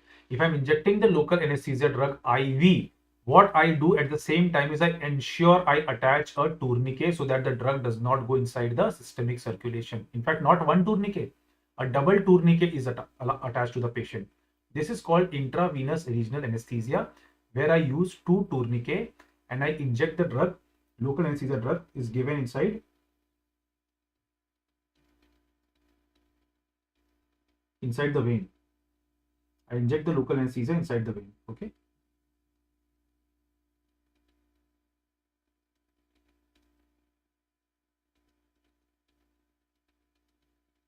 All okay, guys? Am I audible properly? Any doubts, guys? Sure. So this is what I was discussing. So let's go to the regional part. So these are the 4 types of regional anesthesia that we need to know. So we are discussing a short note which is asked in the exam, right? In the professional exams, the short note is write a short note on types, indications, and complications of regional anesthesia, right? So regional anesthesia, right, guys, is a technique that blocks the sensation or it blocks the motor function in one specific region, which we just saw, upper limb or lower limb. And here the patient remains slightly awake or sedated, but patient is not unconscious. The meaning here is that the patient is not unconscious. Patient becomes unconscious in general anesthesia because general anesthesia is working at the brain. General anesthesia works at the brain, therefore the patient is unconscious. Now, when you speak of local anesthesia or regional anesthesia, the drug is working at the nerve. That's why our patient is conscious. So that is the reason when you undergo a dental procedure, you are awake. When you take a suture, you are awake. That time you're not unconscious. But when you're undergoing a major surgery, that time the drug is working on the brain. That time you're unconscious, right? So when you give regional anesthesia, I'm using the same local anesthesia drug, right? And this is a technique which blocks the sensation and motor function in a specific region. So therefore, one whole region gets anesthetized, not a small area. Hence, it is not called local. The local anesthesia is injected in such a way that a complete region gets anesthetized, a specific region gets anesthetized, not a small area, right? And here the patient would remain awake or sedated. Types of regional. One is the peripheral nerve block, which I just discussed with you, which is injection of local anesthesia drug near a specific nerve or a nerve plexus, right? The example would be a brachial plexus block. Another example can be, any other celiac plexus block. Anywhere there is a nerve in the body, you can block it. Anywhere there's a nerve in the body, you can block it. Okay. That's peripheral nerve block or the nerve block which I'm talking about. Next is spinal anesthesia. Spinal anesthesia is injection of local anesthesia inside the CSF, all right, in the subarachnoid space. So therefore, it's working on the spinal nerves. Basically, when you inject the local anesthesia in the CSF, it works on the spinal nerve, right? In a brachial plexus block, it was blocking on the nerves in the brachial plexus. It was working on those nerves. In spinal anesthesia, it's working on the spinal nerve, right? In epidural also, the site of action is the same, but the place of action is different. In spinal and epidural, both are given at the back of the body, and both of them are called central neuraxial block.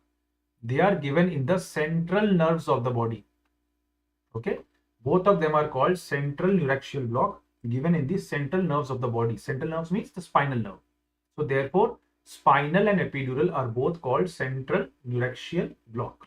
Okay, so this is injection of local anesthesia in the epidural space, right? So spinal anesthesia goes in subarachnoid space, epidural goes in the epidural space. The site of action is the same. No, the nerve of action remains the same, but from the place that you inject, that is different. Okay, and intravenous regional anesthesia, which I just told you, here the drug is injected into the vein, but you have a tourniquet attached, right? In fact, not one tourniquet. This has to be a double tourniquet which gets attached, not a single tourniquet. There's a double tourniquet that you attach. And therefore, because you're injecting the drug into the vein, intravenous region, this is called IVRA or intravenous regional anesthesia, which is also called as Bayer's block. In this case, because you're injecting the drug in the vein of the patient or the blood vessel, the drug contraindicated is bupivacaine. The contraindicated drug is bupivacaine since it is the most cardiotoxic. Which drug is used then? The drug used for intravenous regional anesthesia is lignocaine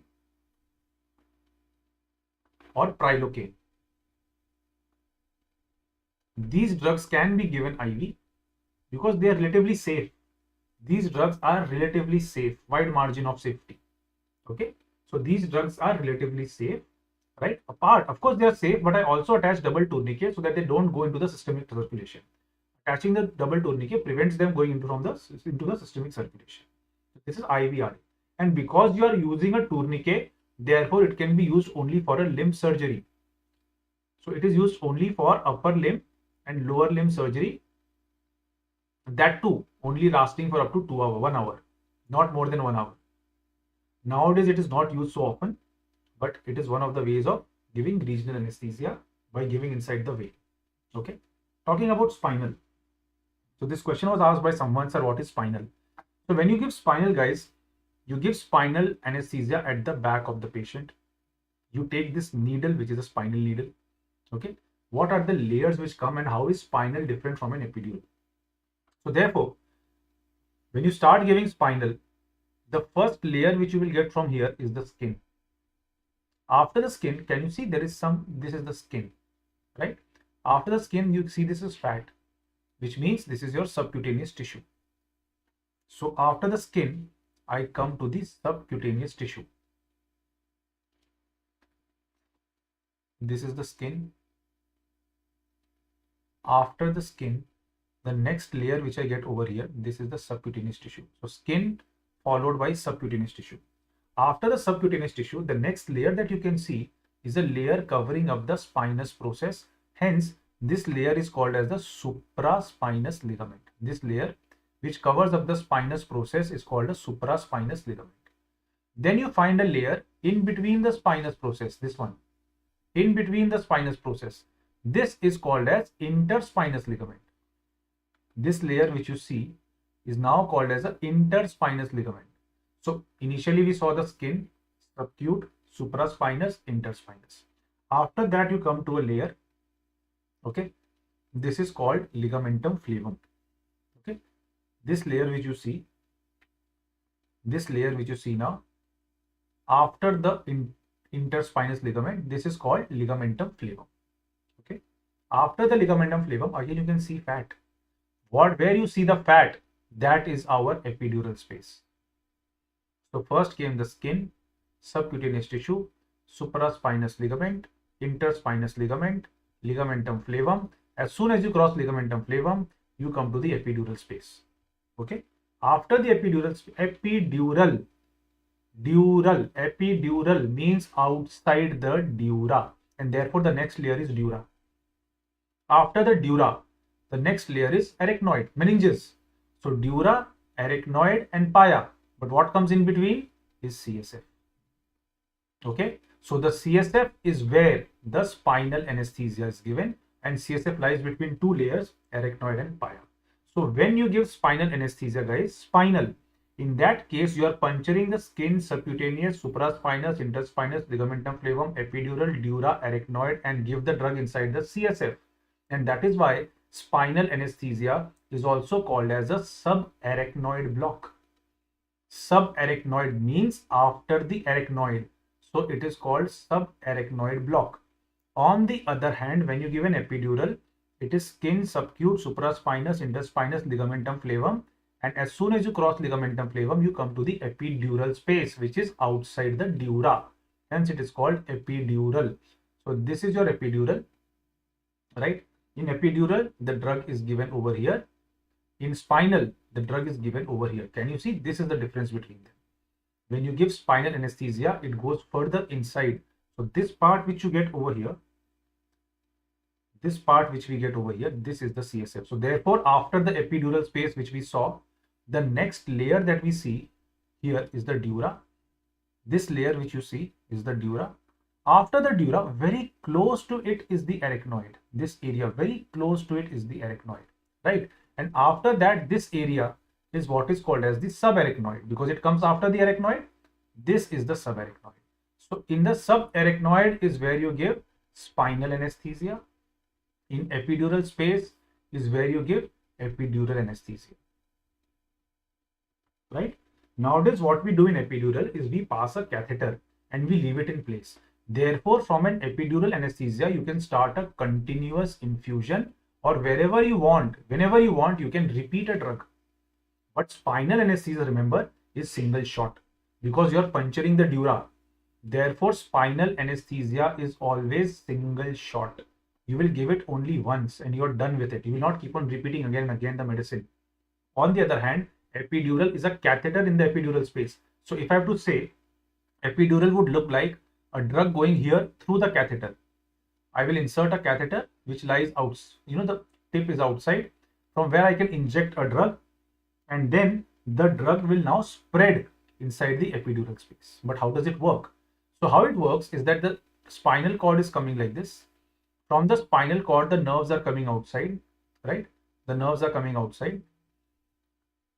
So when you give spinal anesthesia, in that case, the nerves get blocked from inside the CSF. They're working on the same spinal nerve. Can you see? The drugs have got blocked from, the drug has blocked the nerves from inside. But when you speak of epidural, the drugs are blocking it, but from outside, which means the drugs are blocking the nerve from here. Thumbs up, everyone. Is it clear? This is epidural. Your drug has got blocked the nerve, spinal nerves from outside. Therefore, can you see, if you have given only epidural to the patient, it's possible that this area may be spared, and that is why epidural is used more for analgesia, because there can be sparing of the drug and less effect of the drug, while spinal covers it from within. If you will see, our spinal anesthesia that we have given to the patient has blocked the spinal nerves from inside totally. That's why if you want to get a surgery done, you give spinal anesthesia, and therefore this has single shot, and surgery can be done under spinal. But epidural is more commonly used for infusion or analgesia. Thumbs up, guys. Did you understand? Yes or no? So spinal epidural also I covered. Thumbs up. अगर इतने सारे लोगों को thumbs up तो बता दो.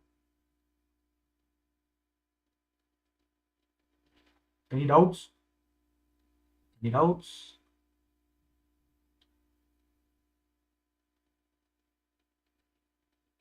Yes? All okay? Dr. Ashwani says, चलो अब आया. Sir, please give. Sir, समझ नहीं आ रहा है. डॉक्टर अश्वनी, क्या समझ में नहीं आ रहा है? बताओ ना, मैं बताता हूँ ना तुम्हें. अरे क्या पार्ट समझ में नहीं आया वो बताओ. मैं तुमको बताया स्पाइनल और एपिडुरल कहाँ पे काम करता है. मेरे पास सब इमेजेस नहीं है. It is just because someone asked me for spinal, hence I am explaining it to you. Tell me exactly where is the doubts, I will try to explain. Yes. अच्छा, हो सकता है कि यू नॉट अंडरस्टैंडिंग की orientation क्या है image का. Let me wait, give me some time, give me 1 second. मैं इमेज को चेंज करता हूं और फिर डिस्कस करता हूं. Let me ask like this. Wait.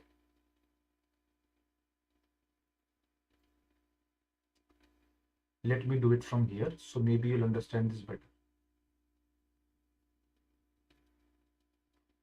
Doctor Ashwani, आप बाकी तो बता दो. Ask me what is there, so let me put it this way. चलो, okay.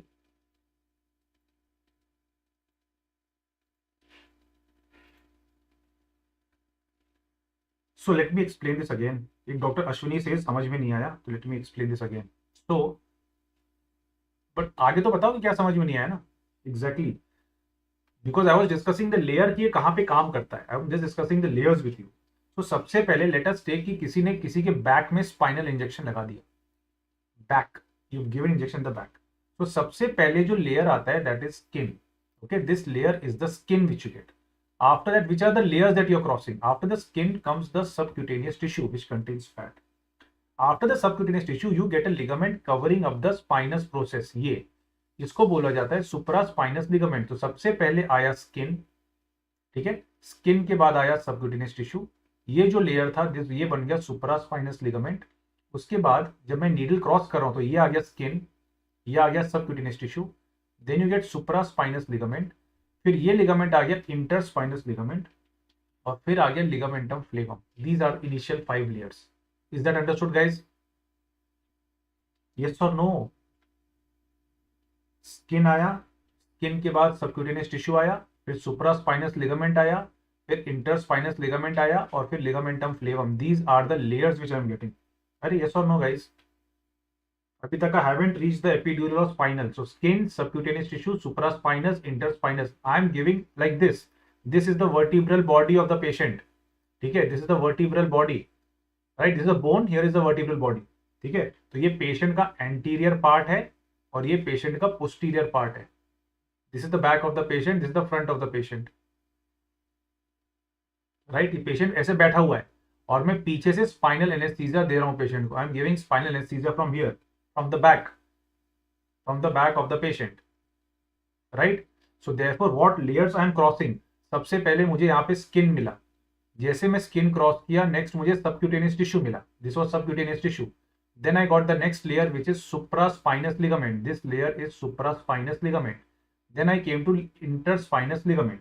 After that I came to ligamentum flavum. यहाँ तक. as soon as you cross ligamentum flavum guys, then you come to this area. Yellow colour का दिख रहा है, this is epidural space which is all around. This is epidural space. Okay, as soon as you cross ligamentum flavum, then I came to the epidural space. Once you cross the epidural space, ये yellow वाला epidural space था, then can you see the small line? That line which you see is what is called as dura. After the dura, the next line which you see here, that is called the arachnoid. Arachnoid को जब cross करोगे तो ये जो दिख गया ये है CSF. As soon as you cross arachnoid, you get the CSF. Right? ये तो it's like a circle ना, ये तो ऐसा है ना. Spinal cord is enwrapped, it's enwrapped around that. Okay? So CSF is where you give spinal anesthesia. Can you see my spinal anesthesia has been given inside the CSF. तो spinal anesthesia CSF में देते हैं और epidural anesthesia यहाँ पे देते हैं yellow वाले पार्ट में. In epidural you put a catheter. So therefore the drug in epidural is given here. The drug in spinal is given here. CSF. This is the basic difference between them. How to give and know the position where to inject. Wait. So in spinal anesthesia, as soon as you are puncturing the dura, do you see यहाँ पे CSF है? So what will happen? Because the CSF is there, it will start coming out from here. जैसे यहाँ से CSF बाहर आया, you inject the drug. You inject the local anesthesia. Once you can see CSF coming out from here. Okay, that is how you give spinal anesthesia. But in epidural, how to find the space? That is called as loss of resistance technique. It's beyond the scope of this discussion, guys, today. Loss of resistance technique. CSF तो simple था यार, उसमें CSF बाहर आ गया, free and clear flow of CSF. But in epidural, it is loss of resistance to air or saline. Okay? Loss of resistance. That's how we understand the epidural space and we put a catheter over there. My point after that was to explain to you that ये act कहाँ पे करता है? Where does it work? Okay, so site of action. I was discussing that with you. So if I have to discuss site of action,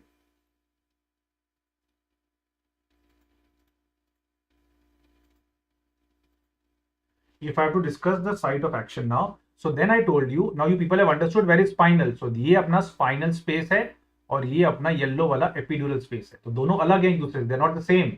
Epidural space is here that I've written E. This is your spinal, which is CSF. In epidural, what we do, we put a catheter. So होता क्या है? There is a spinal cord coming over here at the end. I'm talking of the back. You were asking which position.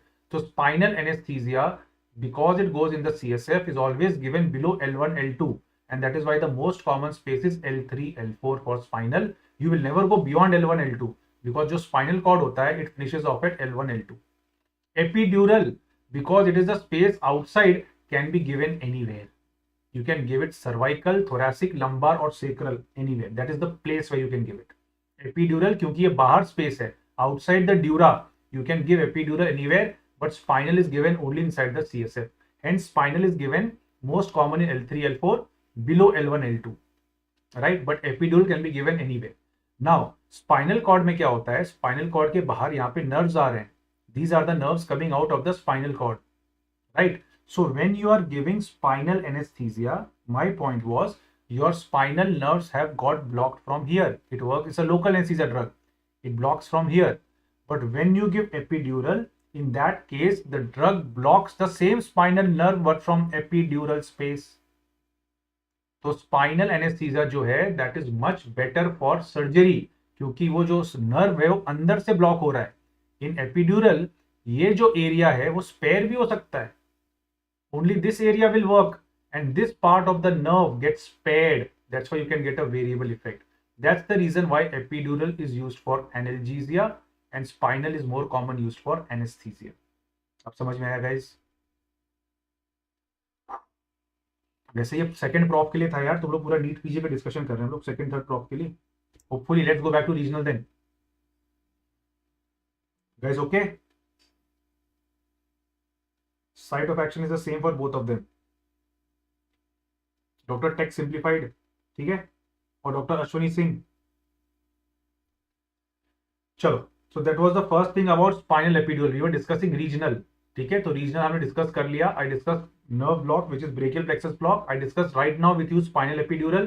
I also discussed with you intravenous regional anesthesia, right? These are the types of regional. So this is where anywhere there's a body.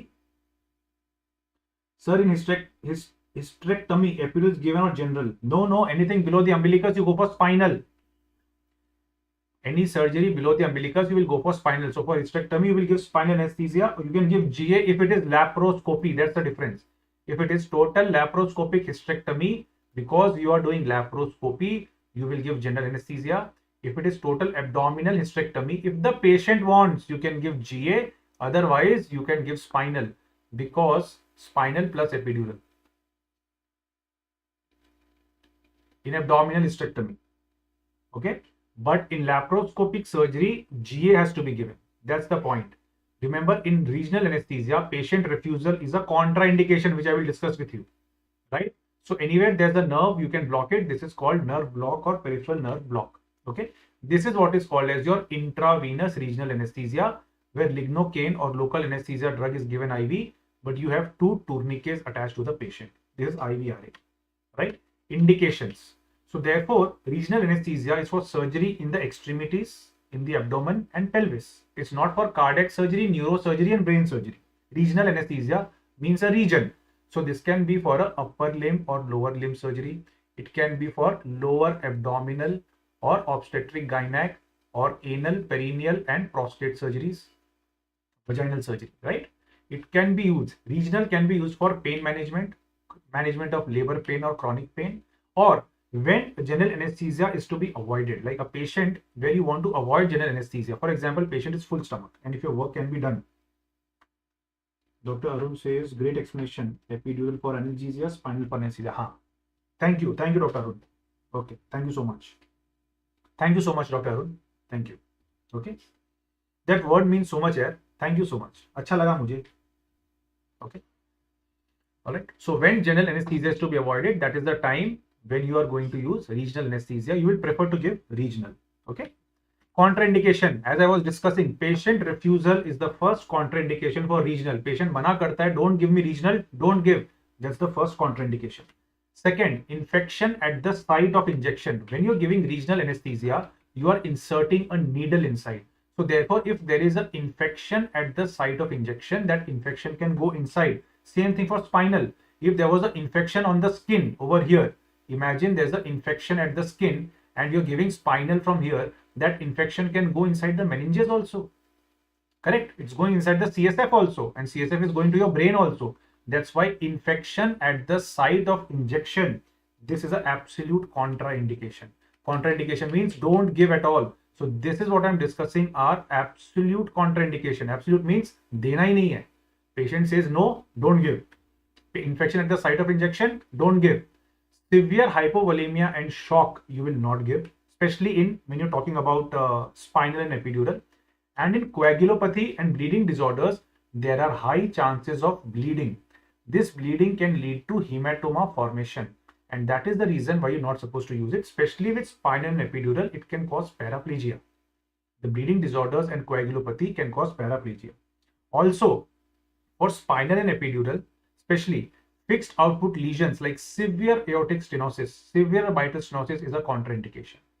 Severe aortic stenosis and severe mitral stenosis is an absolute contraindication. So these are the contraindications for regional anesthesia. Advantage of the regional, you are giving it at one particular region. So therefore, there is effective pain control in that area, right? Because your nerve is blocked now. So if you have given pain control from the regional anesthesia, therefore IV drugs can be reduced. This is the biggest advantage. If you have given regional anesthesia, what was our definition of regional anesthesia? The sensory is blocked, sensations to that area is blocked. Look, go back to the definition. The definition of regional anesthesia was it blocks the sensation and motor function in that area. Because it has blocked the sensation, you don't need to give the IV drug so often. Like in GA, because the drug was working on the brain, हम लोग को भर-भर के IV देना पड़ता है. But in regional anesthesia, because the drug is working at that nerve, it prevents the pain sensation from going forward. So you don't need to give the IV drugs again and again. Okay? Second thing, because you are using regional, there are going to be less systemic side effects compared to GA. Because the patient is awake, the biggest problem is under GA, the patient is unconscious. Right? In regional, what happens? My patient is awake. तो अगर उल्टी करता है तो regional में निकाल देगा. GA में उल्टी करता है, high chances of aspiration. So therefore, when you speak of regional anesthesia, there's always going to be less complications compared to GA. What less complications? Less cardiac complications, less respiratory complications, less complications of regurgitation and aspiration. Okay, less complications of regurgitation and aspiration, less incidence of DVT and thromboembolism. Right? Patient will not have so much DVT embolism. Right? It reduces the need of post-operative opioids because the regional itself takes care of the pain. So therefore, as I said, IV drug use is decreased. Less IV drugs have to be given to the patient. Right? It allows faster recovery, early ambulation. At the same time, in a country like India, it becomes cost effective. I am using less drugs. Imagine in spinal anesthesia, the only drug I will use is bupivacaine. That's it. If you want to sedate the patient, hardly I will give midazolam IV. Apart from that, for spinal, I will not give anything. But if I have to give general anesthesia to the patient, I will give glycopyrrolate to decrease secretions. I will give midazolam for amnesia. I will give propofol for putting the patient to sleep. I will give fentanyl to take care of pain. I will use vecuronium, rocuronium, atracurium for muscle relaxation. After that, I am going to use reversal agents, neostigmine. Right? In between also, I will have to repeat vecuronium or rocuronium. Do you see the amount of drugs that I am using for general anesthesia? And look at the amount of drugs for spinal.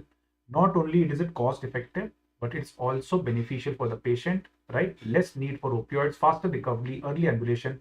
That is why wherever possible, we prefer to use regional over GA. All of you who are working in the government or even private hospitals, private medical colleges or government medical college, you must have seen that appendix surgery, ideally according to books, should go for GA, but all of you have seen appendix to be done under spinal. Wherever possible, we prefer to use regional anesthesia over the general anesthesia. Okay, right? Because general anesthesia has comparatively more complications. Simple reason, because GA works at the brain and regional anesthesia is working at the nerve. So therefore, the patient is awake, while in GA, the patient is unconscious. Simple. That's the simple reason behind it. Complications of regional. What would be the complication of regional? It depends on where you're giving. So if I'm giving spinal epidural, it can be a nerve injury there, which can lead to hematoma. There can be bleeding from there, leading to hematoma formation. So nerve injury causing neuropathy, that can be there. There can always be a possibility of neuropathy because you're giving the drug close to the nerve, right? When you're giving regional anesthesia or local anesthesia, there's always a chance of neuropathy to take place, which is damage to the nerve, right? Hematoma formation can be there. Infection at the site, because you have introduced a needle, you've introduced an opening, infection at the site, local area can always be there. Systemic problems can also be there. What is systemic problem? Hypotension, bradycardia, and by chance, instead of the tissue, if your drug goes inside the blood vessel. We just discussed if my drug goes inside the blood vessel, it can cause local anesthesia systemic toxicity last. Okay, so hypotension, bradycardia may be there, and local anesthesia systemic toxicity. Last is a specific complication. I mean the last point, not this last. Specific complication. There can be specific, like for example, when you give spinal anesthesia, there is a specific complication which is asked in the exam, which is called post-dural puncture headache. Because in spinal you are puncturing the dura, but if I give brachial plexus block, I am not puncturing the dura. So in brachial plexus, I am not going to get this headache. But if I give spinal anesthesia, a specific complication can be post-dural puncture headache, which is because of the stretch of the meninges that happens because of the CSF leak. Okay. So therefore, there can be local complications, systemic complications, and specific to the regional that you are giving. So local will be in that area itself, nerve injury, hematoma, and infection. Systemic means overall what complications can take place, hypotension, bradycardia, and especially if the drug is going in the blood vessel, absorption from there, it can cause toxicity of the drug. And specific, it can be headache. Dr. Arun Malik says, sir, my last question, few points on muscle relaxant and anesthesia monitoring devices. I'll just try to cover, okay, hopefully, right? Before I finish, before I have that monitoring of anesthesia, as Dr. Arun says, let me finish off the small question again, which is asked, which is a short note on daycare anesthesia.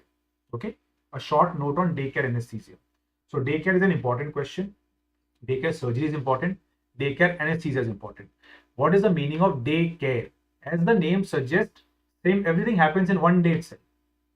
By definition, daycare means anesthesia which is given for a procedure in a patient who is admitted, treated, and discharged on the same day. Right? There are a lot of surgeries which happen on the same day. You people would know, na? In our family, our elders, anyone ever in your life, you must have seen someone undergoing a cataract surgery, right? That's the commonest daycare. So you people know whenever cataract surgery is done, they go to the hospital. The cataract surgery is done. Elders in our house, they have gone to the surgery of the hospital. They've got a cataract surgery done, and they come back home the same day. So whenever you think of a daycare anesthesia, guys, always remember a patient of cataract, because everyone has seen cataract. Everyone in every family, there is someone who's undergone a cataract surgery, right? So therefore, you know what is cataract surgery. So patient admitted on the same day, treated on the same day, and discharged on the same day without overnight hospital stay, like cataract surgery. Clear? What kind of surgery can be done? So as I was discussing, in basically lots of points are there, but remember, only simple surgery, maximum up to 2 hours ideally should be done. Surgery with less post-op complications should be done, right? And the surgery should not require a lot of post-operative nursing. It should not be needed so that the person can go home. Just think of cataract. Simple surgery up to 2 hours. Less risk of post-op complication, no special post-op nursing, right? The patient should not require prolonged immobilization, right? And he can easily take food and fluids immediately. So this is the kind of people that should undergo daycare, right? What are the features of daycare anesthesia? So we'll divide them into two parts. First, we'll discuss what patient should undergo daycare surgery, and then we'll see what are the medicines and all, and we'll see those points one by one. So the first thing is, there are 6 points we'll discuss here. The first point is regarding patient selection. What kind of patient do you think should undergo daycare? First, ASA grade 1 and 2. I just discussed with you ASA 1 and 2, right? Sometimes people say ASA 3 can also be taken, but nothing more than ASA 3. ASA 3 also rare, but yes, you can take ASA 3 also. So books have normally mentioned ASA grade 1 and 2 patients are considered fit for daycare surgery, but some books have mentioned you can take ASA 3 also, right? They should be minor or intermediate procedures, nothing major. Not very, very major surgery. As we discussed, less post-op complication, less nursing care, mobilization, all should be there. What are the techniques that I will use from anesthesia? If I am giving GA, I will try to use short-acting drugs. Short-acting means I will want a drug which has fast onset of action. I want a drug which undergoes a very rapid metabolism. Because it undergoes rapid metabolism, it has a short duration of action, and I want a drug which has less complications, right? So under anesthesia, but none of the drugs are with less complication, guys. Okay, in anesthesia, all the drugs have complications. So fast onset, rapid metabolism, short duration of action, and less complication. So intravenous, when I'm using the drugs which are used for daycare, the most important drug is propofol, right? We use midazolam, which is the benzodiazepine. We use fentanyl or any derivative of fentanyl. And for muscle relaxant, the drug preferred is succinylcholine, the shortest acting muscle relaxant, or you can use non-depolarizing shortest acting mivacurium. Okay, so these are the 4 drugs normally preferred. So propofol, midazolam, fentanyl or any derivative of fentanyl, remifentanil, sufentanil, all these drugs can be used. Any derivative of fentanyl. Inhalational, you can in fact avoid inhalational. There's one technique of daycare surgery where I'm using only propofol, midazolam, fentanyl, remifentanil, or mivacurium, where I've used only IV drugs. When I use only IV drugs, it is called TIVA, total intravenous anesthesia, no inhalational agents. Right? If I'm using inhalational, I will prefer to use sevoflurane above desflurane. These are the only 2 drugs preferred. Other drugs are not used for inhalationals.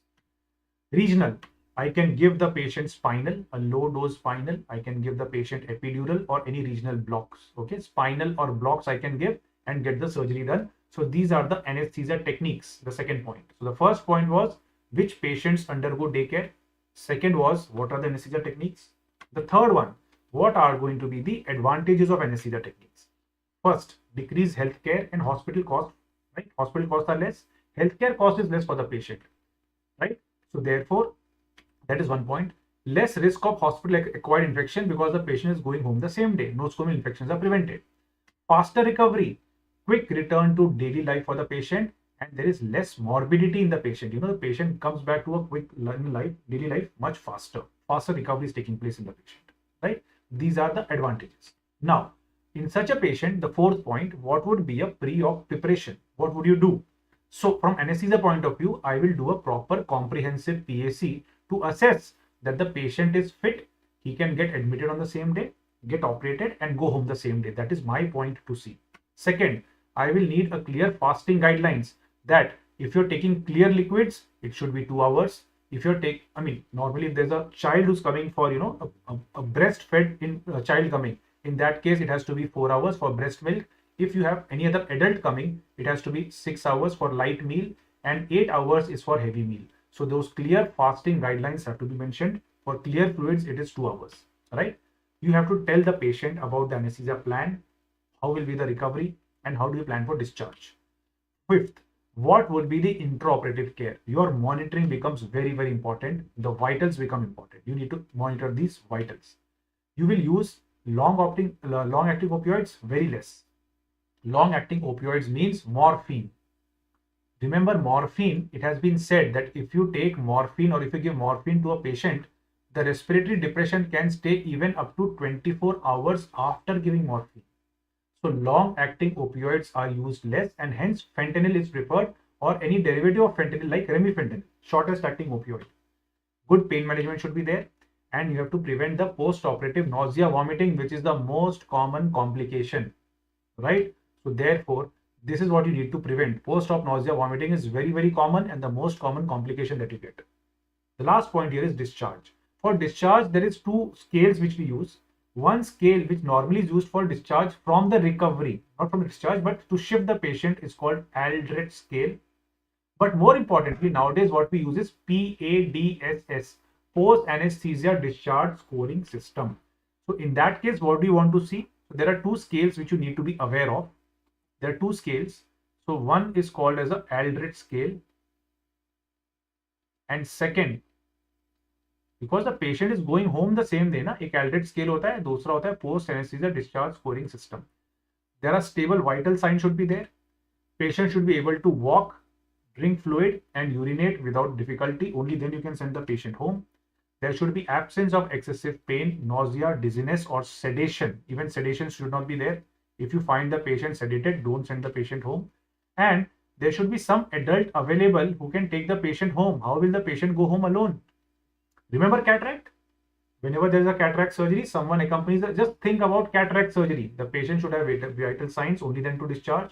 The cataract patient should be able to walk. He should be able to drink fluid and urinate. The cataract patient should not have pain, nausea, dizziness. Availability of an adult to escort the patient home, which you see from cataract, right? These are the 6 features of daycare. Applications. What kind of surgery? First are some surgical procedures, diagnostic procedures, right?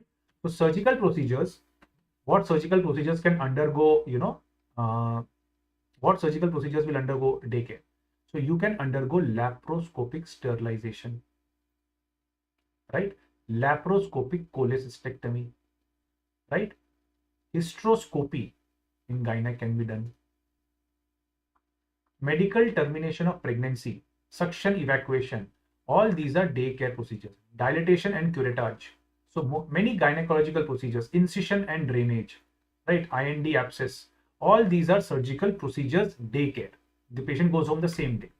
Diagnostic procedures like colonoscopy, cystoscopy, bronchoscopy. There can be therapeutic infections like radiofrequency ablation and lithotripsy. All these are applications, means you're not only using for surgical procedure, but diagnostic procedures and therapeutic interventions also. What are the limitations? Not suitable for high risk. Remember, ASA grade 4, sometimes ASA grade 3 also. You're not going to use them. So normally books have mentioned ASA 3 and above, but I told you ASA 3 sometimes can be taken for daycare. Like cataract. In cataract, I'll be okay. So ASA 3, it's fine. We'll go ahead. Right? It requires a well-equipped setup. It should be good nursing staff, good technicians, and skilled anesthesiologists. It's not just about the good surgeon. Remember, it's always about the teamwork. You need a good staff, good nursing staff, you need good technicians, and you need skilled anesthesiologists. Also, you need to remember, there's also a risk of readmission due to unforeseen complications like nausea, vomiting, and pain. But remember, the most common cause of readmission would not be nausea, vomiting, and pain. That has to be surgical complication like bleeding or hemorrhage. If there is a lap cholecystectomy and patient starts to bleed, so in that case, you would want the patient to come back, right? Same thing with MTP. You've got an MTP done and patient complains of pain, you can take care of it. Nausea, vomiting, you'll take care of it. But if there is bleeding, the patient has to be readmitted to the hospital, right, guys? Remember, for daycare, advantages can be remembered by the mnemonic FAST. Fast recovery, A for avoids hospital infection, S saves time and cost, and T, time efficient for healthcare system. For discharge criteria, remember the word sure. Stable vitals, urination completed, responsible adult, and eating or drinking tolerated, right? Dr. Arun Malik has asked me one question, few points on muscle relaxant and anesthesia monitoring devices. So muscle relaxant, I would just say one thing, muscle relaxants are all the drugs which cause muscle paralysis, right? And therefore, these drugs are going to prevent muscle contraction. Because they prevent muscle contraction, they are going to prevent, they work, and the muscle contraction takes place at neuromuscular junction. So ultimately, muscle relaxants are working at the neuromuscular junction at the nicotinic receptors. Based on whether they are causing depolarization or not, these muscle relaxants are classified into two types. You classify them as non-depolarizing. Non-depolarizing means no depolarization. So therefore, these are basically competitive inhibitors at the receptor. They work as antagonists at the receptor. These drugs are vecuronium, rocuronium, atracurium, all the drugs that you've heard of. These are competitive inhibitors of acetylcholine. They are antagonists and they are vecuronium, rocuronium, atracurium. In depolarizing, this drug causes a paralysis after depolarization.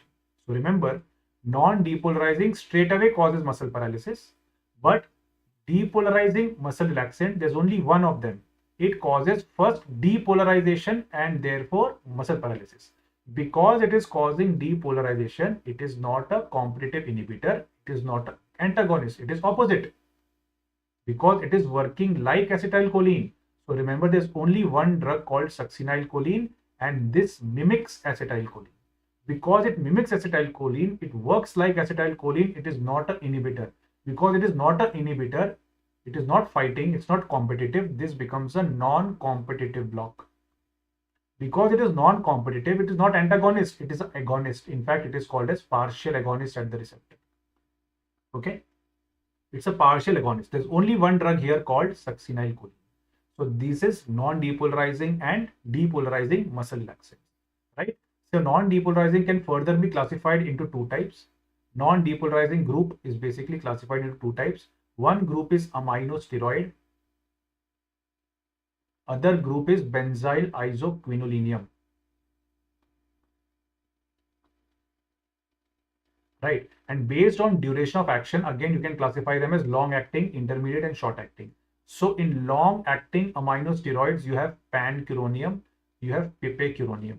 In intermediate acting aminosteroids, in this group, you are going to have drugs like vecuronium and rocuronium. In short acting, there was an old agent called rapacuronium.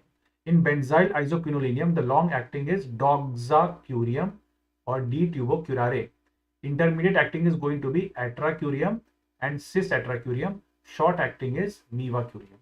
Remember, pancuronium is a drug that can increase heart rate and blood pressure both. Vecuronium is the most cardio-stable out of all of them. Rocuronium is a drug which causes a painful injection. But more important, now rocuronium has a specific reversal agent. Specific reversal agent which is called as Sugama-dex. This causes fast reversal. It's like a binding agent, okay? And rocuronium is painful. It also increases the heart rate, right? You have rapacuronium which causes histamine release, and that's why it is not used anymore. Doxacurium is the longest acting muscle relaxant. DTC was the first muscle relaxant ever used. Atracurium and cisatracurium, remember, they undergo Hoffman's elimination, which is non-enzymatic degradation, and mevacurium is the shortest acting non-depolarizing muscle relaxant. It gets metabolized by plasma cholinesterase. Only problem with mevacurium is histamine release. Therefore, not just mevacurium, even atracurium as well as DTC, these two drugs also cause histamine release. So this was aminosteroids and benzyl isoquinoline in short, muscle relaxants, okay? And anesthesia monitoring devices, guys. When you speak of anesthesia monitoring devices, just remember, let's start with the basic ones. All of you have already seen ECG, electrocardiogram, which monitors the ECG of a patient. You know SpO2, right? And SpO2 tells us what? SpO2 tells us the pulse rate of the patient or the heart rate of the patient. Sorry, pulse oximeter monitor. What does the pulse oximeter tell us? The pulse oximeter gives us a reading of SpO2 or saturation, which will be more than 95%. It tells you about the pulse rate of the patient. It tells you about the peripheral perfusion or perfusion index, which is called as perfusion index, right? So this is pulse oximeter. Then you have bispectral index. This is something which is called as depth of anesthesia monitor. It monitors how deep the patient is under general anesthesia or sedation. Depth of anesthesia monitor is used for general anesthesia or sedation to tell you how deep the patient is under anesthesia. It is based on electroencephalogram, which measures the brain activity. Okay, that is bispectral index. It is called depth of anesthesia monitor. So ECG, pulse oximeter, bispectral index. You have capnography. Capnography is something which measures carbon dioxide. So you get a graph like this. The initial graph is about expiration. So whenever the graph goes up, it is carbon dioxide, right? When the graph, it is being detected. When the graph goes down, it means it is inspiration. So this contains, this initial area is the dead space gas coming out. Then is the dead space gas plus the alveolar gas coming out. Then you have only the alveolar gas coming out. This point is what is called as end tidal carbon dioxide, and this is called as inspiration, right? When the graph goes down, it is inspiration. So this is the dead space gas initially. After that is the dead space gas plus alveolar gas both. Then you get only the alveolar gas. The highest point is EtCO2, and then you get inspiration. So this is capnography. You people also need to know something called as neuromuscular monitor. And the neuromuscular monitor is something which monitors the neuromuscular junction. It is something which monitors the muscle paralysis. It tells you if the muscles are paralyzed or not. In this case, the neuromuscular monitor, the most common nerve used is the ulnar nerve. Corresponding muscle is the adductor pollicis muscle on the thumb. You give 4 stimuli. This is called as train of 4. So what you're doing is each stimulus is of 2 hertz. It's given in a span of 2 seconds, right? Span of 2 seconds. So this detects if the muscle is paralyzed or not. So if the muscle is not paralyzed, there's a partial block. If there is no block, you will get the same response. Same response. If there is no block, it will be the same height. Same response. If there is no block, no drugs present. If there's a partial block or drugs are present, you get with non-depolarizing, you get to see something called as fade. With succinylcholine phase 1, this is what you get to see, decrease amplitude but same height. And succinylcholine phase 2 will show you the fade again.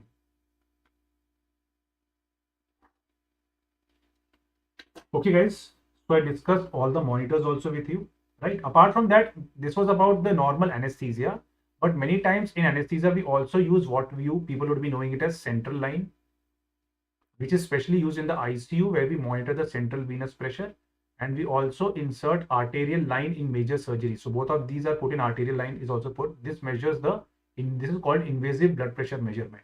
So these are basically done in major surgery or in ICU for the critically ill patient.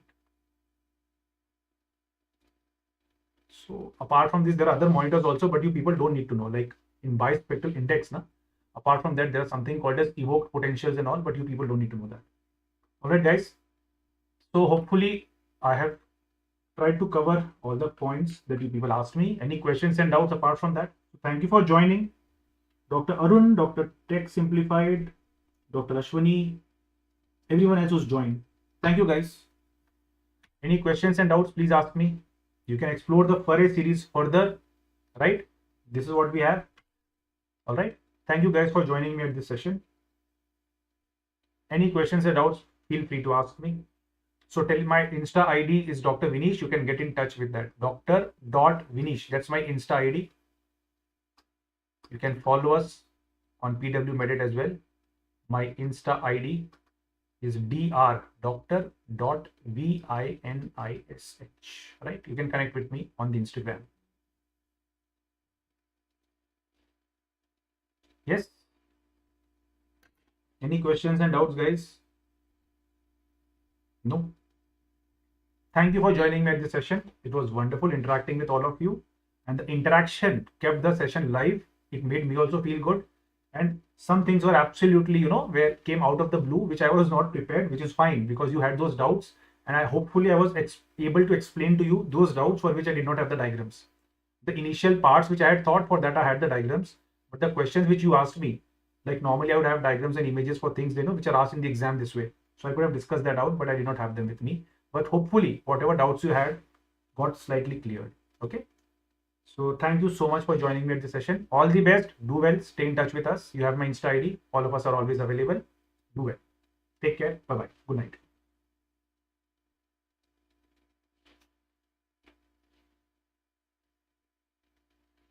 Let me see once again. Hopefully I've not got any messages. Just one second. Okay. Dr. Arun says thanks, sir. Finally message bhi aa gaya. Okay. I know everyone has heard all a lot. Thank you. Thank you, guys. Okay. Good night. All the best. Do well and stay in touch. You guys can stay in touch with us. Right? Insta is always there.